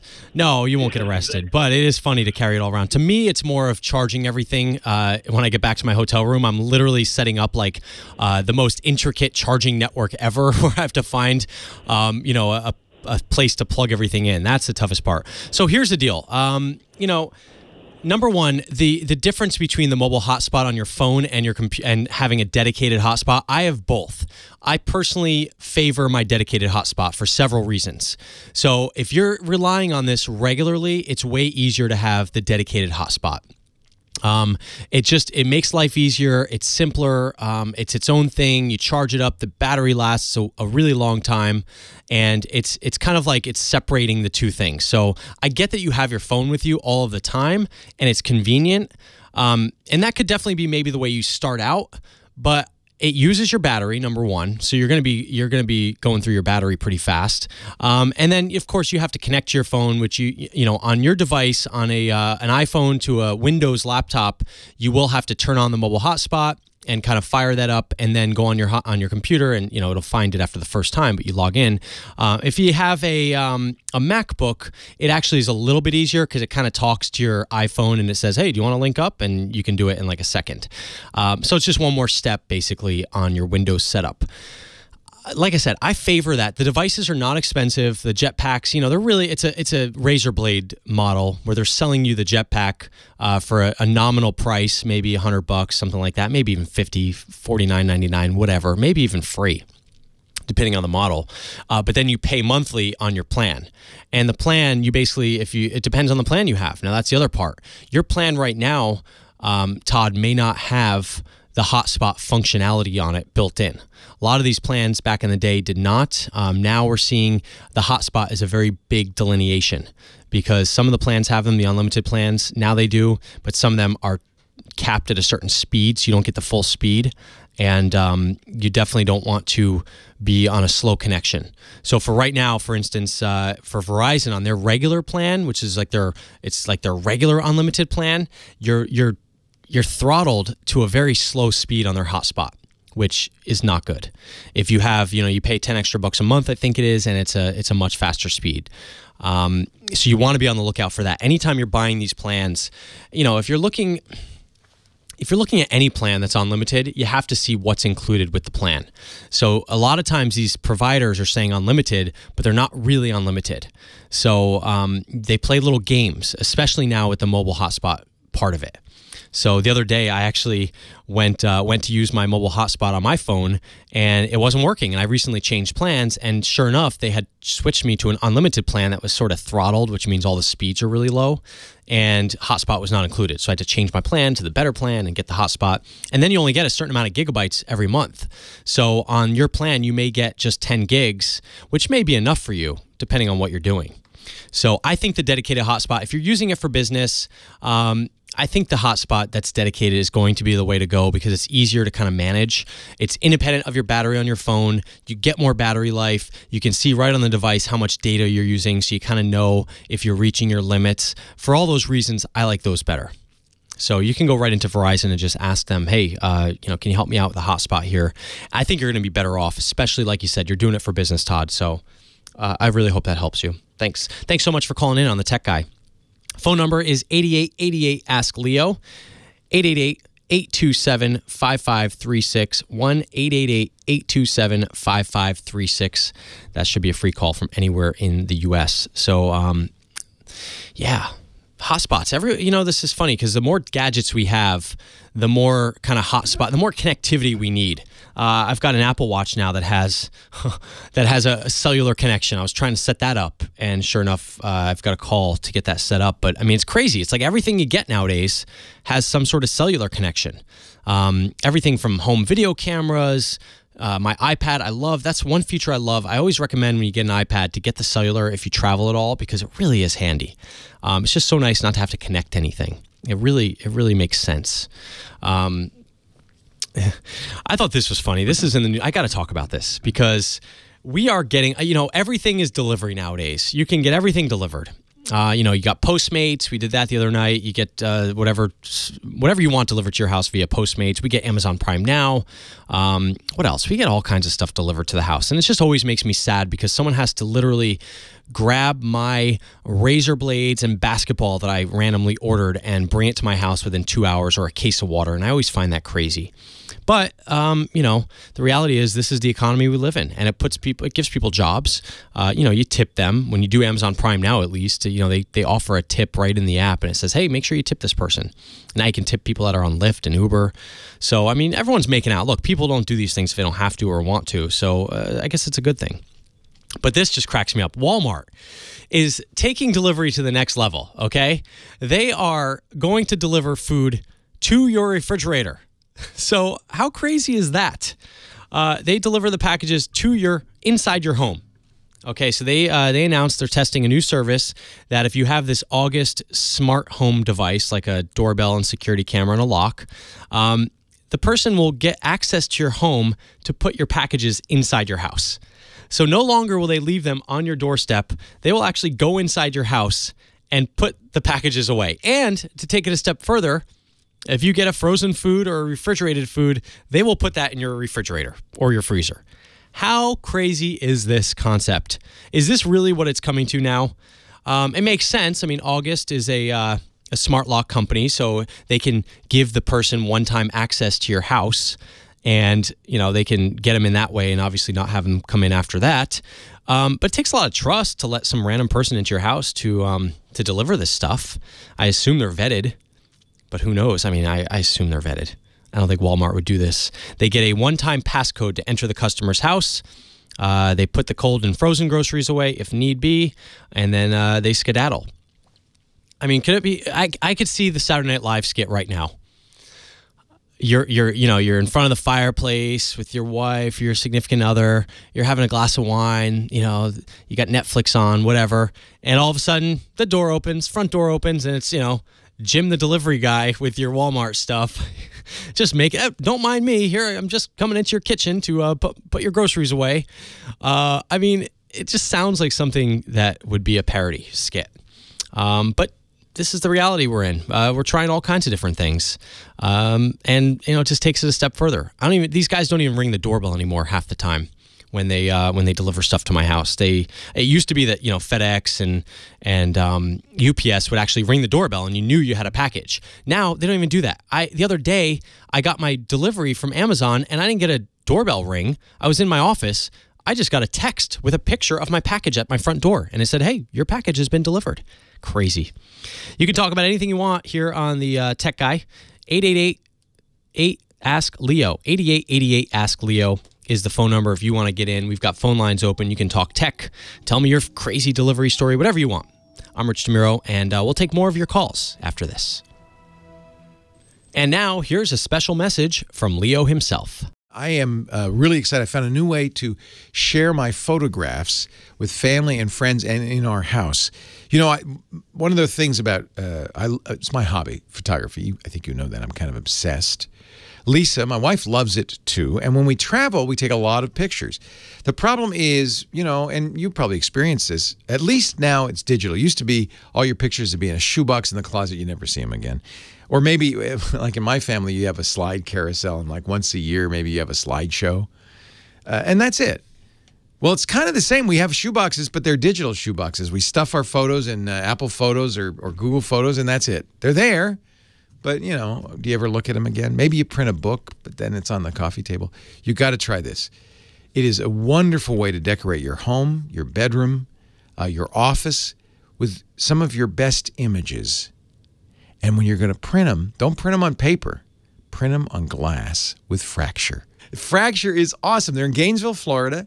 They have they use recycled glass, the U.S. source materials, the carbon neutral factory, so you can feel good about it.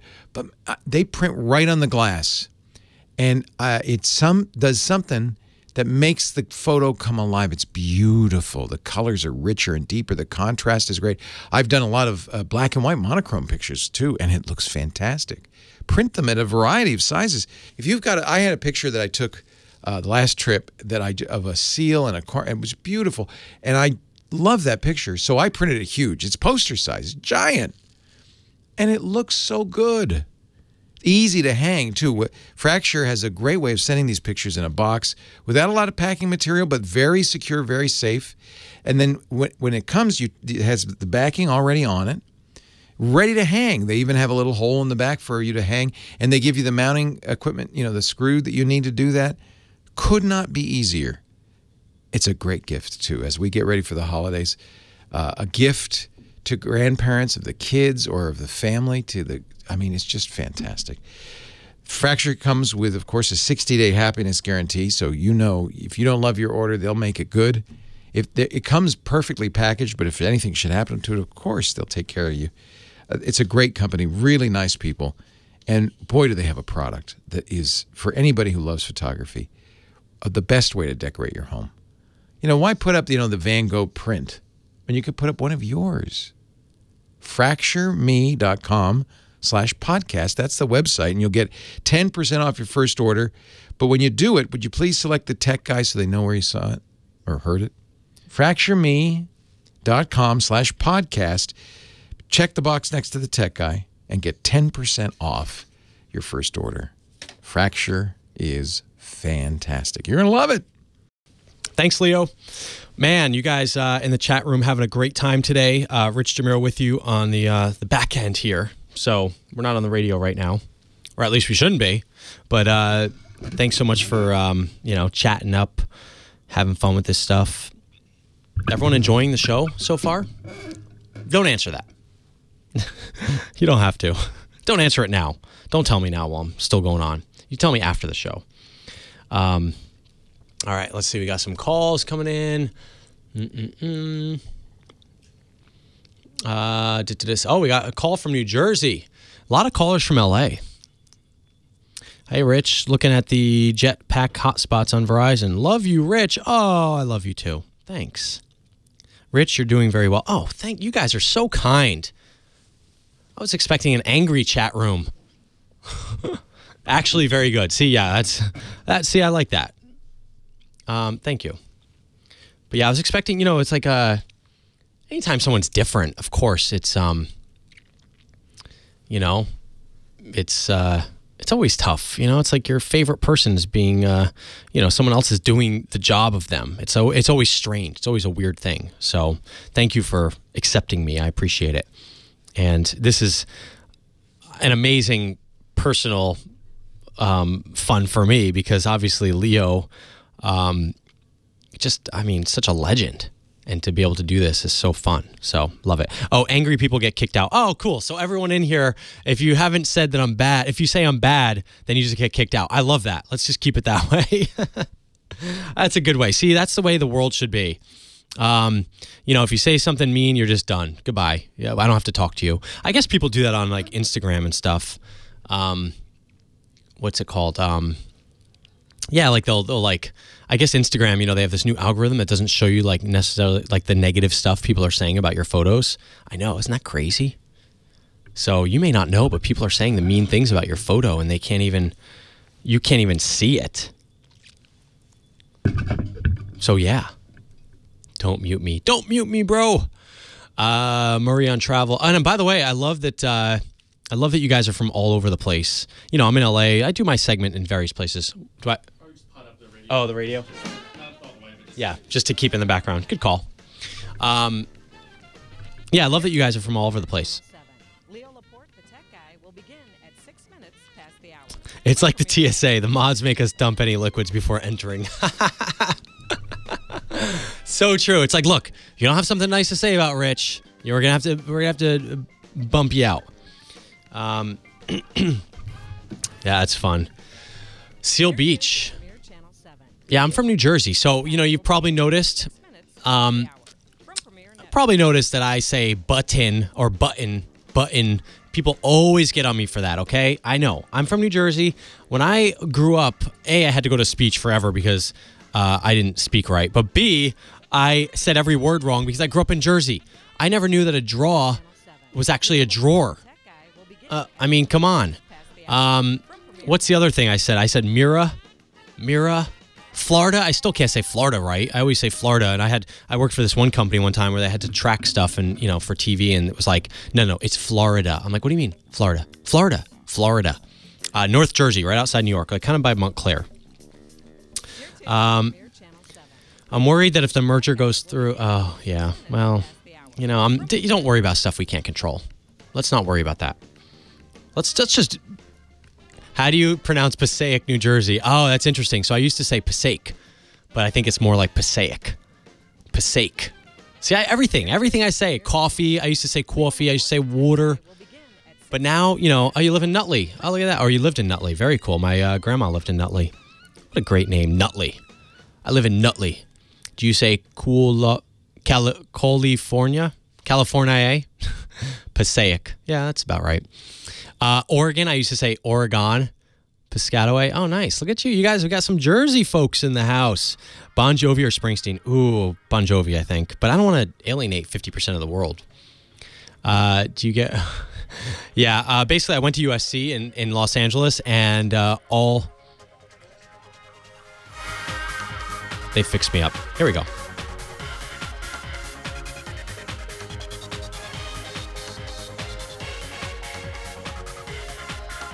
You're live. Welcome back to the Tech Guy. Rich DeMuro hanging out with you, enjoying all the calls we've gotten at 8888 Ask Leo. TechGuyLabs.com is the website to go to. I am having a blast. I can't believe how fast the time has gone today on the Tech Guy Show. Filling in for Leo Laporte. He's on vacation, enjoying his time off. And Leo does a fantastic job here, so he deserves some time off. And here I am. Let's just get right to the calls because we have so many of them. Let's go to, let's see here. Oh my gosh, we have so many. Let's go to Elvis in LA. Elvis, you're on with Rich. It's with an A, Alvis, but yes, Rich. Alvis. I was going to say Elvis is a cool name, but Alvis is great. That's a cool name too. All right, what's going on, man? So, by the way, love you on Channel 5 here in Los Angeles when you do your segment. Thank you. So I got a MacBook Pro, and originally, I had the MacBook support and my Windows laptop support had a Kensington lock, or a place where you could lock it. When you're traveling, you could wrap it around your bedpost, or when you're in a lobby, you could lock it around something heavy, and it would plug in. But on the new MacBooks, there's no slot, I guess, because they made them so thin that there's no way to lock it with a cable. Is there anybody do you have a solution for that? Okay, so I think, so you're looking for one of those things. You used to just put them in the side. They used to actually come with a dedicated port on your computer that you just put this little thing in and kind of twist it and then lock it, and you can lock up your computer. Yeah, you're right. On the new computer, they don't really have that. So there's no place for that. I didn't know there was ever one on Apple, but I knew they had them on my PCs, but never on my Apple. But here's what I recommend. So a couple things. You can go two routes. You can get kind of this is what I did at my office. I have a tablet that I basically had to stick something onto, like a little hook that I put on the backside, and then you can loop through on that. So you can do that. I mean, I know that's definitely not what you want to do on your laptop. Not ideal. But you can probably look for a USB lock. So basically something that plugs into the USB and locks that way. I don't know if it does. I don't know if that exists out there, but that's the way I'd look for to do that. Now, what's the reason you need to lock this thing up?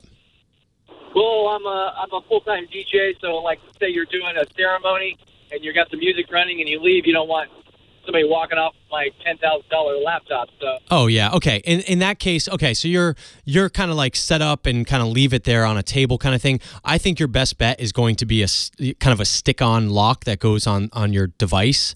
I think that's going to probably be the best scenario. And I would also just check out in the chat room. We've got let's see, MacLocks.com. Let's see what they have. So MacLocks.com. It seems like they have a bunch of stuff as well. Yeah, I mean, they have a bunch of different ways to lock up your system. Yeah, it looks like you have to get some sort of third-party accessory that's going to kind of, hack this together.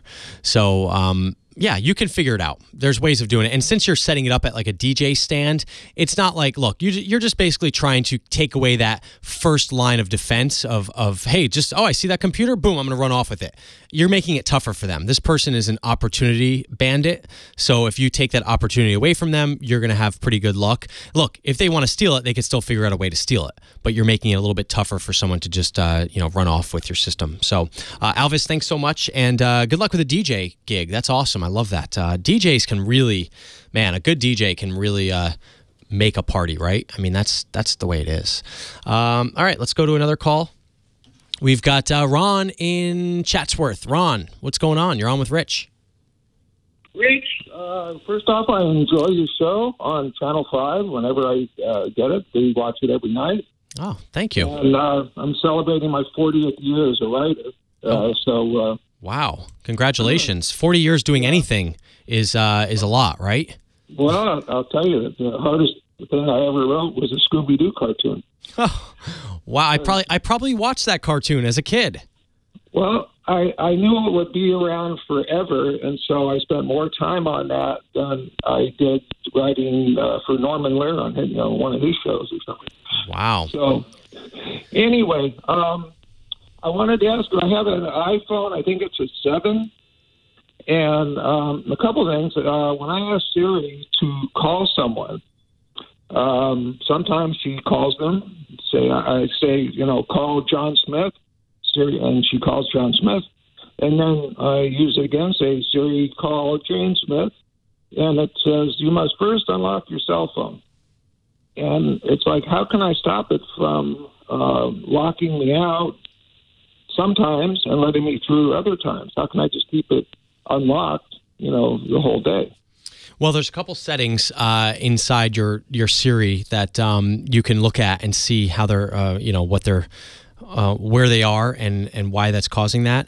But basically, in general with phones, most of the time it reauthorizes you after a certain amount of time. If there's a certain amount of time that goes between the last time you unlocked it and you're trying to do something, and especially when it comes to contacts, your phone, it wants to keep your privacy. And even though Siri does have functionality where it can say, it can activate basically while your phone is locked, there's an option for that. That's what you want to look at. So in your settings on your iPhone, go into Siri and search.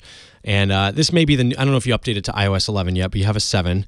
So when you go in there, it says, listen for Hey Siri, press home for Siri, and allow Siri while locked. So the one that you're interested in most is allow Siri while locked.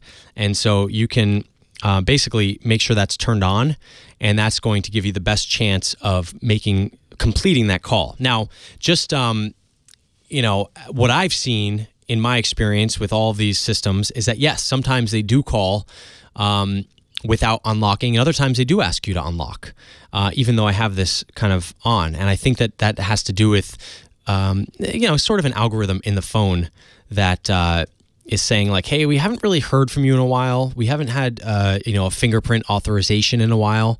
So let's kind of reauthorize you to make sure you are who you say you are. And also when you set up, you can try this again, Ron, as you can go through and set up your voice again on Siri. So if you go through the kind of the workflow of turning off Siri and then turning her on and setting up your Hey Siri voice, that might help. And I keep just saying that, which I shouldn't because it probably activates a lot of phones. So apologies for that.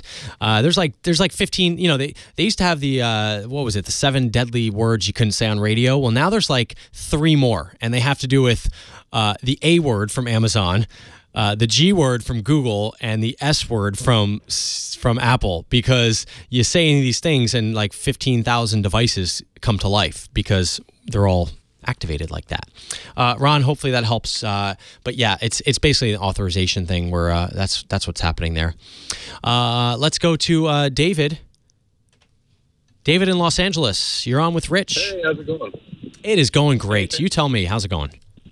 Wonderful. Thank you. Got just about a minute, so let's hear your question. Yeah. Real quick, I have a bunch of external hard drives that I want to back up online, and I know you guys recommend Carbonite, but they don't allow you to do multiple hard drives. I was using a thing called Backblaze, but apparently you need to put those hard drives online, like the physical hard drive online every 30 days or it erases its data. I'm looking for a place where I can put like 8 external hard drives with unlimited data, and I can just keep them there in the cloud somewhere, unless I need them. You know, it's not something That's a lot of data. Yeah, I work in the entertainment industry, so it's just old sessions and stuff. Wow. Yeah, I mean that's a lot, and uploading that to the cloud is going to take forever. Yeah. So yeah, I think you need the kind of a very you need something industrial. You need kind of like a big industrial thing, like something that runs on Amazon, their AWS service. I think that's going to be.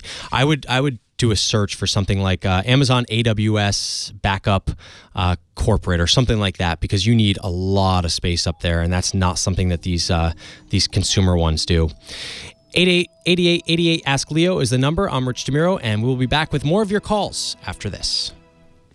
Welcome back to the Tech Guy. I'm Rich DeMuro, filling in for Leo Laporte, and man, what a big smile on my face. Clearly, Mike, the producer, is listening to everything I talk about. And yes, I'm from New Jersey, so a little Bon Jovi is playing us in right now. Thanks for that. Always a good song. Phone number to call in is 8888 Ask Leo. 8888 Ask Leo. If you want to see some of the questions that people have asked in the past, you can go to the website, techguylabs.com. I'm Rich DeMuro, filling in for Leo today. Leo's on vacation, and I'm the tech reporter for KTLA 5 in Los Angeles. I do a TV segment that is sent out to a bunch of stations, and we test gadgets. We talk about cool websites, tips, all kinds of cool stuff. My website, if you want to look at it, is richontech.tv. That's where I put all my stories. So Tesla... I don't have a Tesla, but I did recently get to drive one. I took a road trip in a Tesla. I called Tesla and said, hey, I'd like to get some experience with this thing because I talk about it all the time, especially with the 3 coming out. I need some hands-on experience. I need to know what it's like to charge a Tesla, to drive a Tesla, all that good stuff. And so they gave me a Tesla for a week, and guess what the Tesla was? They didn't tell me this, but I kind of figured it out. They're like, oh, this one's really fast. It can go 0 to 60 in like 2.5 seconds. I'm like, oh, okay, that sounds great. It was the Tesla S. Well, sure enough, I look up the price. It's $160,000, this car. This thing is loaded. I should have known because it had the white leather seats, the autopilot. It was just everything. Everything you can get on a Tesla, this thing had. The extended range, whatever. All glass roof. I mean, this thing was just phenomenal. And when I tell you 0 to 60, all electric torque, it was unbelievable. I mean, I even though I knew I was going to, put the pedal to the metal, and I was still flying in the back of my seat. I actually got sick a little bit because I was going so fast. And even though I was prepared for it, it was still just an unbelievable experience. I drove it from LA to San Francisco just to see what it was like. I mean, I was really curious, like, am I going to be, how does it work? How does it work for charging? How fast is it charging? All this good stuff. So anyway, that's my story on KTLA on Monday. If you're in Los Angeles, I'll have that, or I'll put it on my Facebook page, facebook.com/richontech, because it was just such a fun experience. But I bring this up because I did charge this car. I only had to charge it like twice. Well, I had it maybe 3 times. And the charging is interesting because when you go to the gas station to charge up your gas, you're only there for 5 minutes. You may walk into the convenience store, you may, grab a soda, whatever, but you're there. It's pretty quick. Well, with the Tesla, it's a little different because even though the Teslas charge really fast, with their superchargers, you're still there for 20 minutes, 30 minutes. And that was new to me. So what happens is a lot of these Tesla charging stations, these superchargers, are located near businesses. So, there might be a Starbucks nearby. There might be, a restaurant. I stopped at a place called Harris Ranch in like mid-California.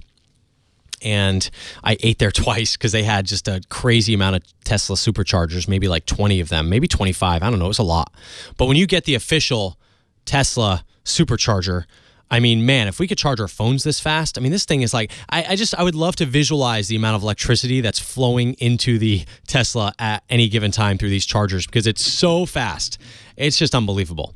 And then I got to my hotel where they had the slow charger, and it's like 1 mile every 30 minutes or something insane. So you really get spoiled when you get to the superchargers because you're like, I can literally stay here for 15 minutes and be charged up enough to go. And the cool thing about the Tesla is that it tells you not only where to stop for the chargers, but it also kind of figures all that out. So when you do a road trip in the Tesla, you say, here's where I want to start, here's where I want to finish. And it tells you after, an hour of driving, here's where you need to stop there for 7 minutes, charge up, and then you can go to the next station, charge up for 15 minutes. And, it was amazing. And I'm not convinced, I thought this was the future for sure, but I really, when I think about the scale of how many gas stations are in America compared to how many supercharger stations, it's pretty crazy. I mean, you can stop anywhere for gas. But when it comes to supercharger, you just don't have that option. You are at the mercy of where these things are located. And yeah, you can always plug in somewhere randomly, like a regular plug. But guess what? You better get a hotel room because you're going to be overnight as well. But yeah, so Tesla is going to add some convenience stores, it sounds like, to its charging stations. So the funny thing is they're already located kind of by these little places that have, whatever, Starbucks and coffee places. But now, according to a report from Restaurant Business, Tesla is looking through the idea of basically setting up convenience stores near their chargers. The guy says the people spend 20, 30 minutes at these stops. They want to have a cup of coffee, go to the bathroom. This makes perfect sense. But do you think Tesla needs their own? I mean, don't you think they can just partner with someone, which I'm sure they're going to do? 7-Eleven, that would be a perfect partner. Hey, you just know every 7-Eleven has a Tesla charger. I mean, wouldn't that be nice? That's what they need. This is what I've realized after being in this car for a week, is that you're always wondering where your next charge is going to come from. You have to think about it. With gas, you don't really have to think about it. I've ran out of gas. I haven't. I used to have a diesel. And, so it was a little bit tougher to find those stations sometimes. But, I mean, come on, it's nothing like an electric charger. But I think this makes sense. But I like the idea. I think that Tesla should really partner with a big brand. So, hey, that every Motel 6 has a supercharger. And that would make life a little bit easier because you wouldn't have to necessarily search for supercharger. You just search for that hotel. And of course, it's always good for the business. Harris Ranch, I stopped there twice. It was this, it was some sort of nice, it was actually a nice restaurant. And, I ate there twice because I knew I was going to sit down for a meal and wait for this car to charge. And so it's a little bit different than stopping, going through a drive-through, because you do spend some money too, which is also funny. So every time you stop to charge, it's like the charging's free, but that cup of coffee is not, or the food that you eat is not free. 8888 Ask Leo. You can tell me your experience if you've had an electric car, if you've driven one. I've been in a couple of them, and I got to say that the Tesla, the S was amazing. And if the Model 3 is literally half the car that the S is, I mean, it was a treat to drive. I mean, I felt like I was in the future. That's how much this car does for you. I tried the autopilot. I did not like the part where it steers by itself. I like the part where it kept the distance from the car in front of it. But the staying in the lane, I mean, to me, it's if you can't take your hands off the wheel and let the car do everything by itself, then why just, then you zone out. And that's kind of dangerous to me. So I really liked just doing the auto cruise control part, which a lot of cars have.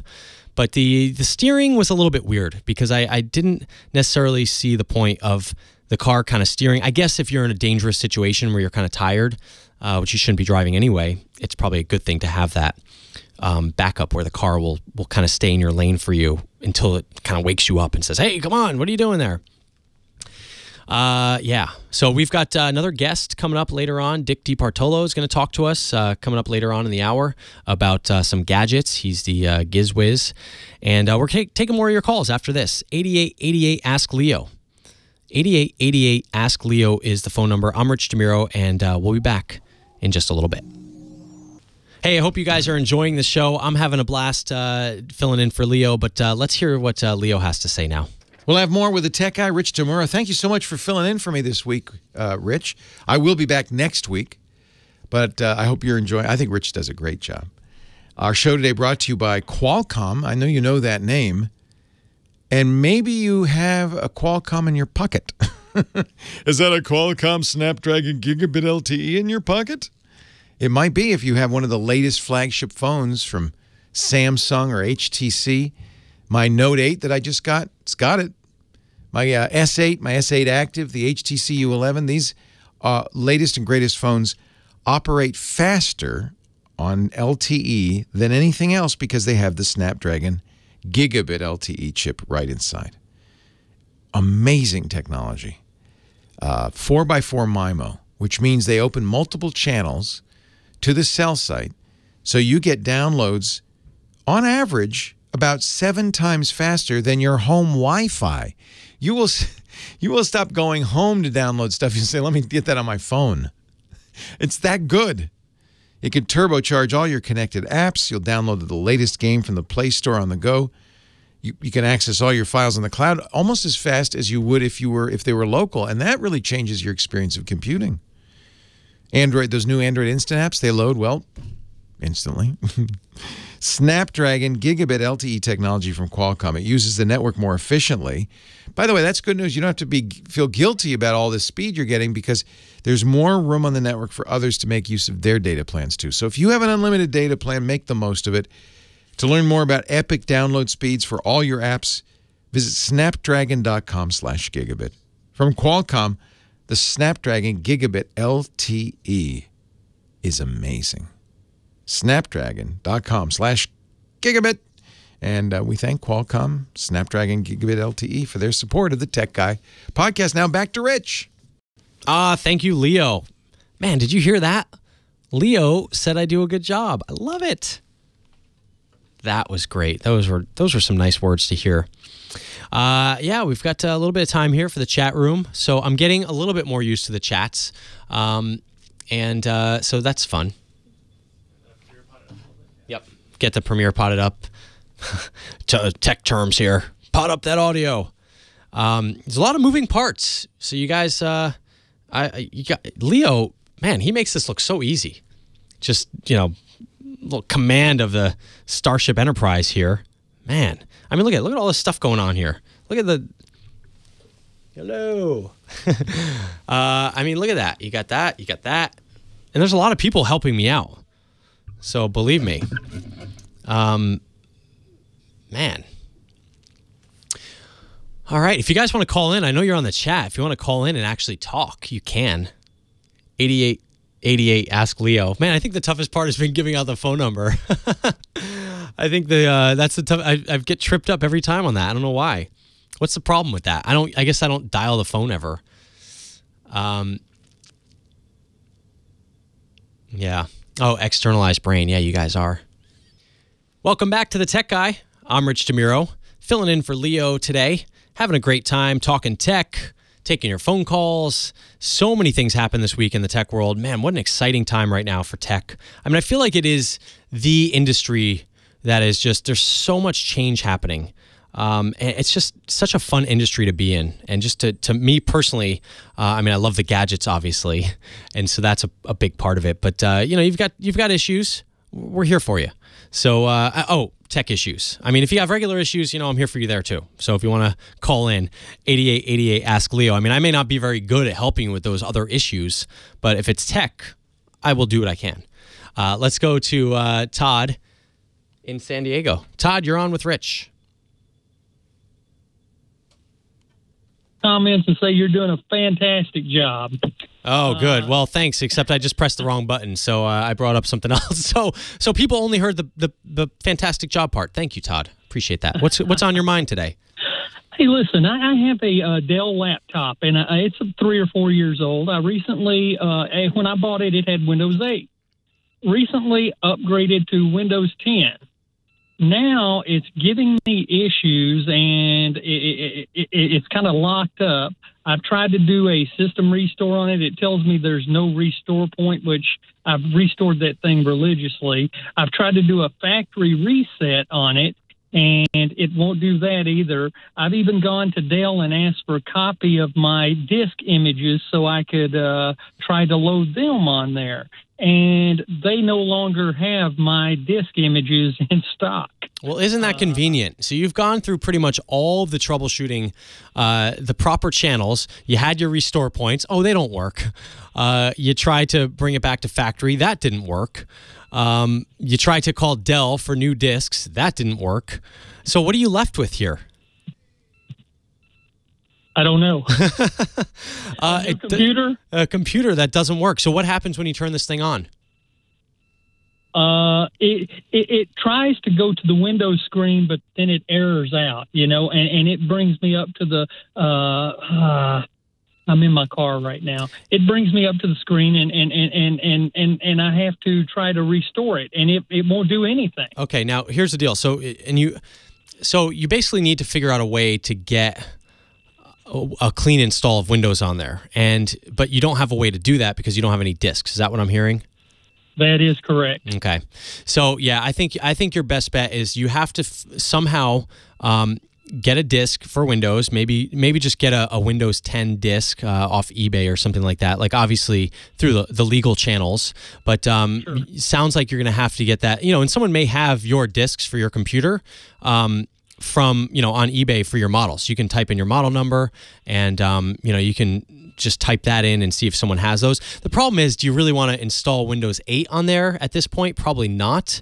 So you probably want to go to 10. So you've got to somehow secure 10, get that on there, and you can do this from a flash drive or some sort of. You're probably gonna have to use a flash drive to get this thing on there. Now, once you have that on there, if the hard drive is working, basically you want to format that whole drive and get the Windows fresh installed in there. The only problem is, you're going to lose your entire, whatever you had on your computer. So that's the problem. And this is the thing, and this is a recommendation for whether you're updating your iPhone or Android or pretty much anything out there. And the reality is when you do an upgrade, things can go wrong and things can stall and things can just get messed up. And so you really need to have a backup of your computer so that doesn't happen. And we're getting a lot of people in the chat room too talking about what you can do. Go to Microsoft, get the Windows 10, drivers and disk and all that stuff. Or the other thing, and I know you probably don't want to hear this, but the computer's 4 years old. It may be time for a new computer. A 4-year-old Dell. I don't know what you're doing on this computer, but it could be time maybe just to kind of let this one go and just go with a new computer.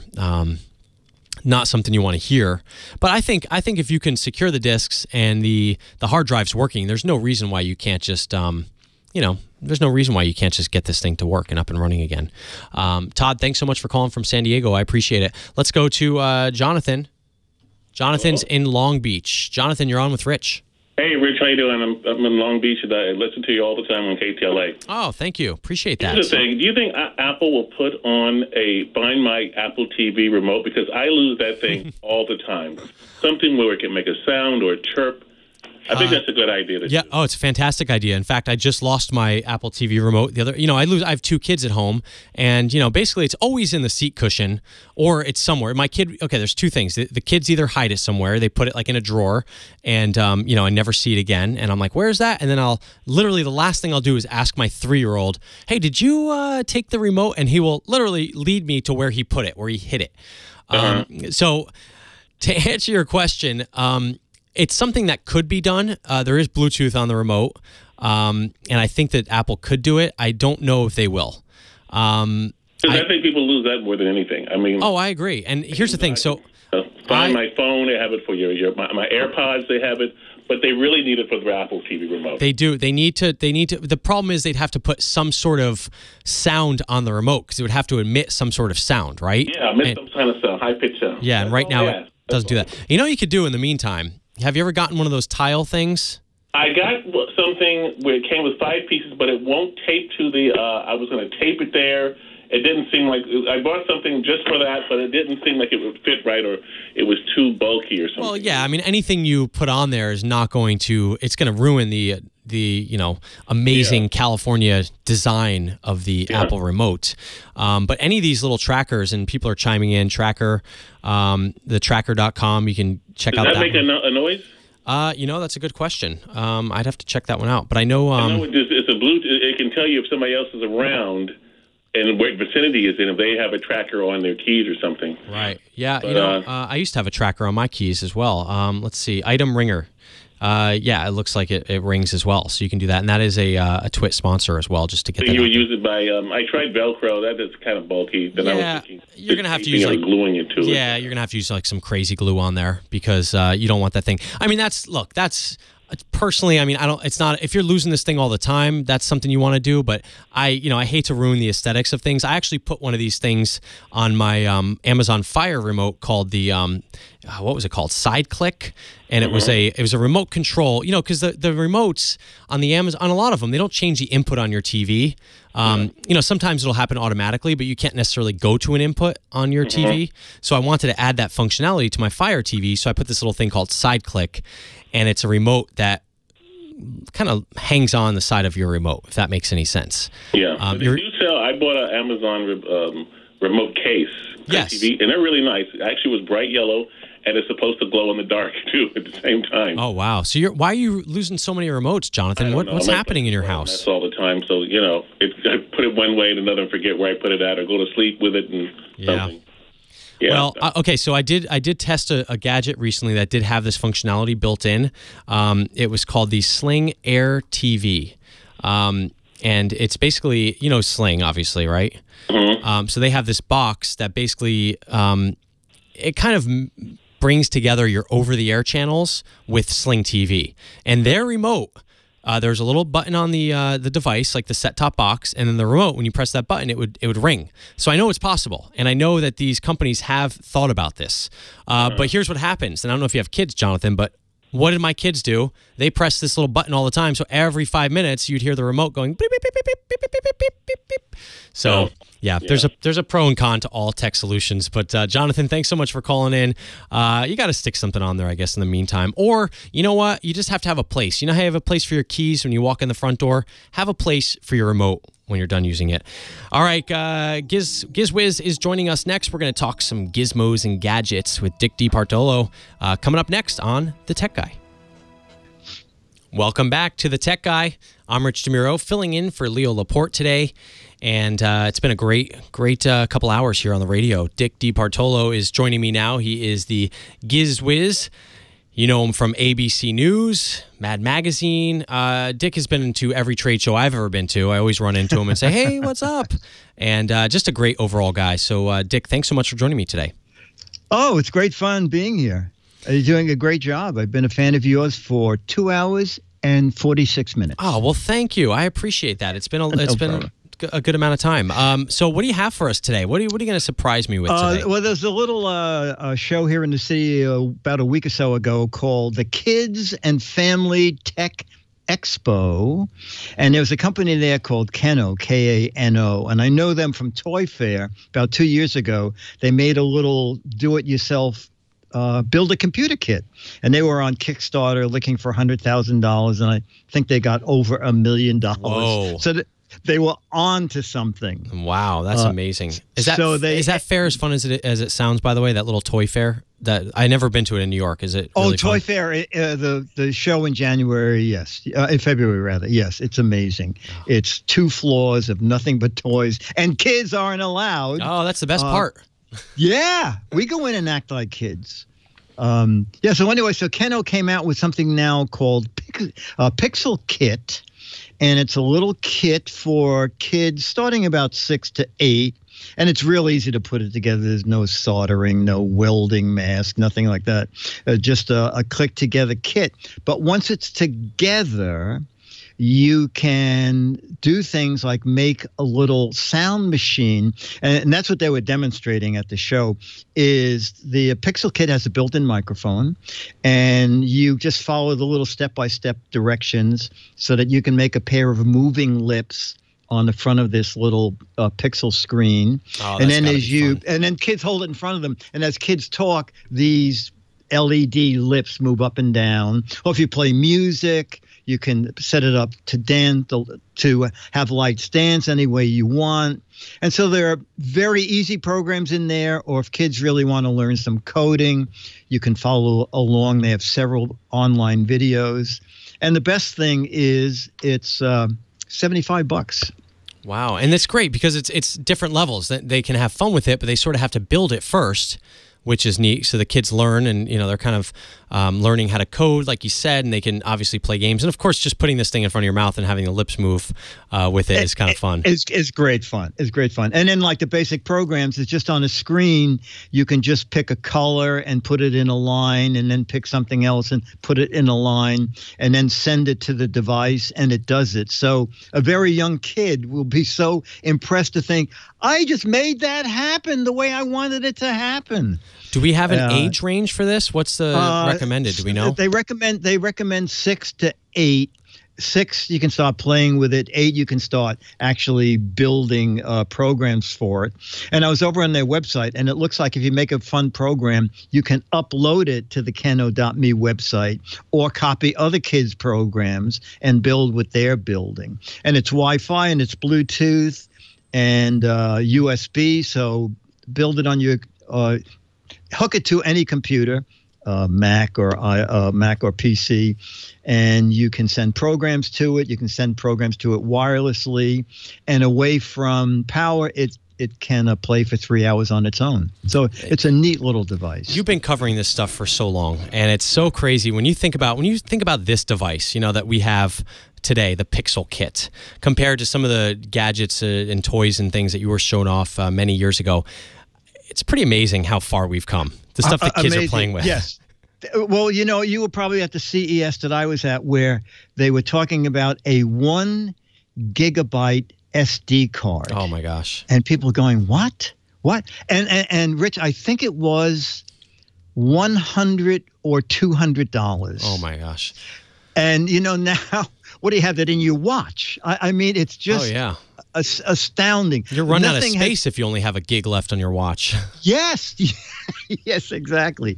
So you're right. It is a little thing like this 10 years ago. This little toy would have been $1,000. Wow. So kids are very lucky these days. They are, and they're spoiled. My kids throw their iPads around like they're nothing, and I'm like, I paid $400 for that thing. Hey, come on. At least it has an OtterBox on it. We love your game. What the heck is it? That's on your website, gizwiz.biz.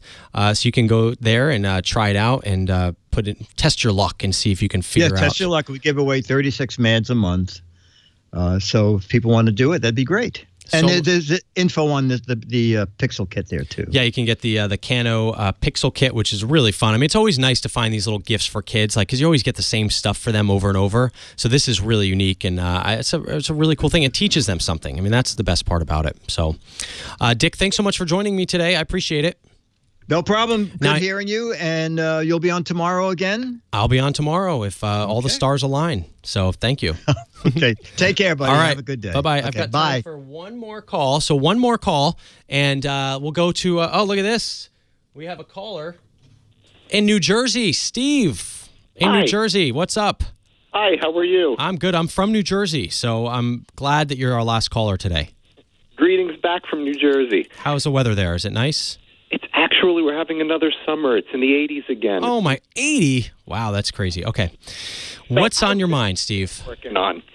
So about maybe 2 weeks ago, actually, let me give you my layout. I have a computer with an output jack, an amplified speaker plugged into it, and the left speaker plugs into the right speaker plugs into the computer. So that's how it's laid out. So about 10 days ago, the left speaker stopped playing. So the steps that I took to try and figure out what was going on was I replaced the speakers, didn't help. Replaced the cable, didn't help.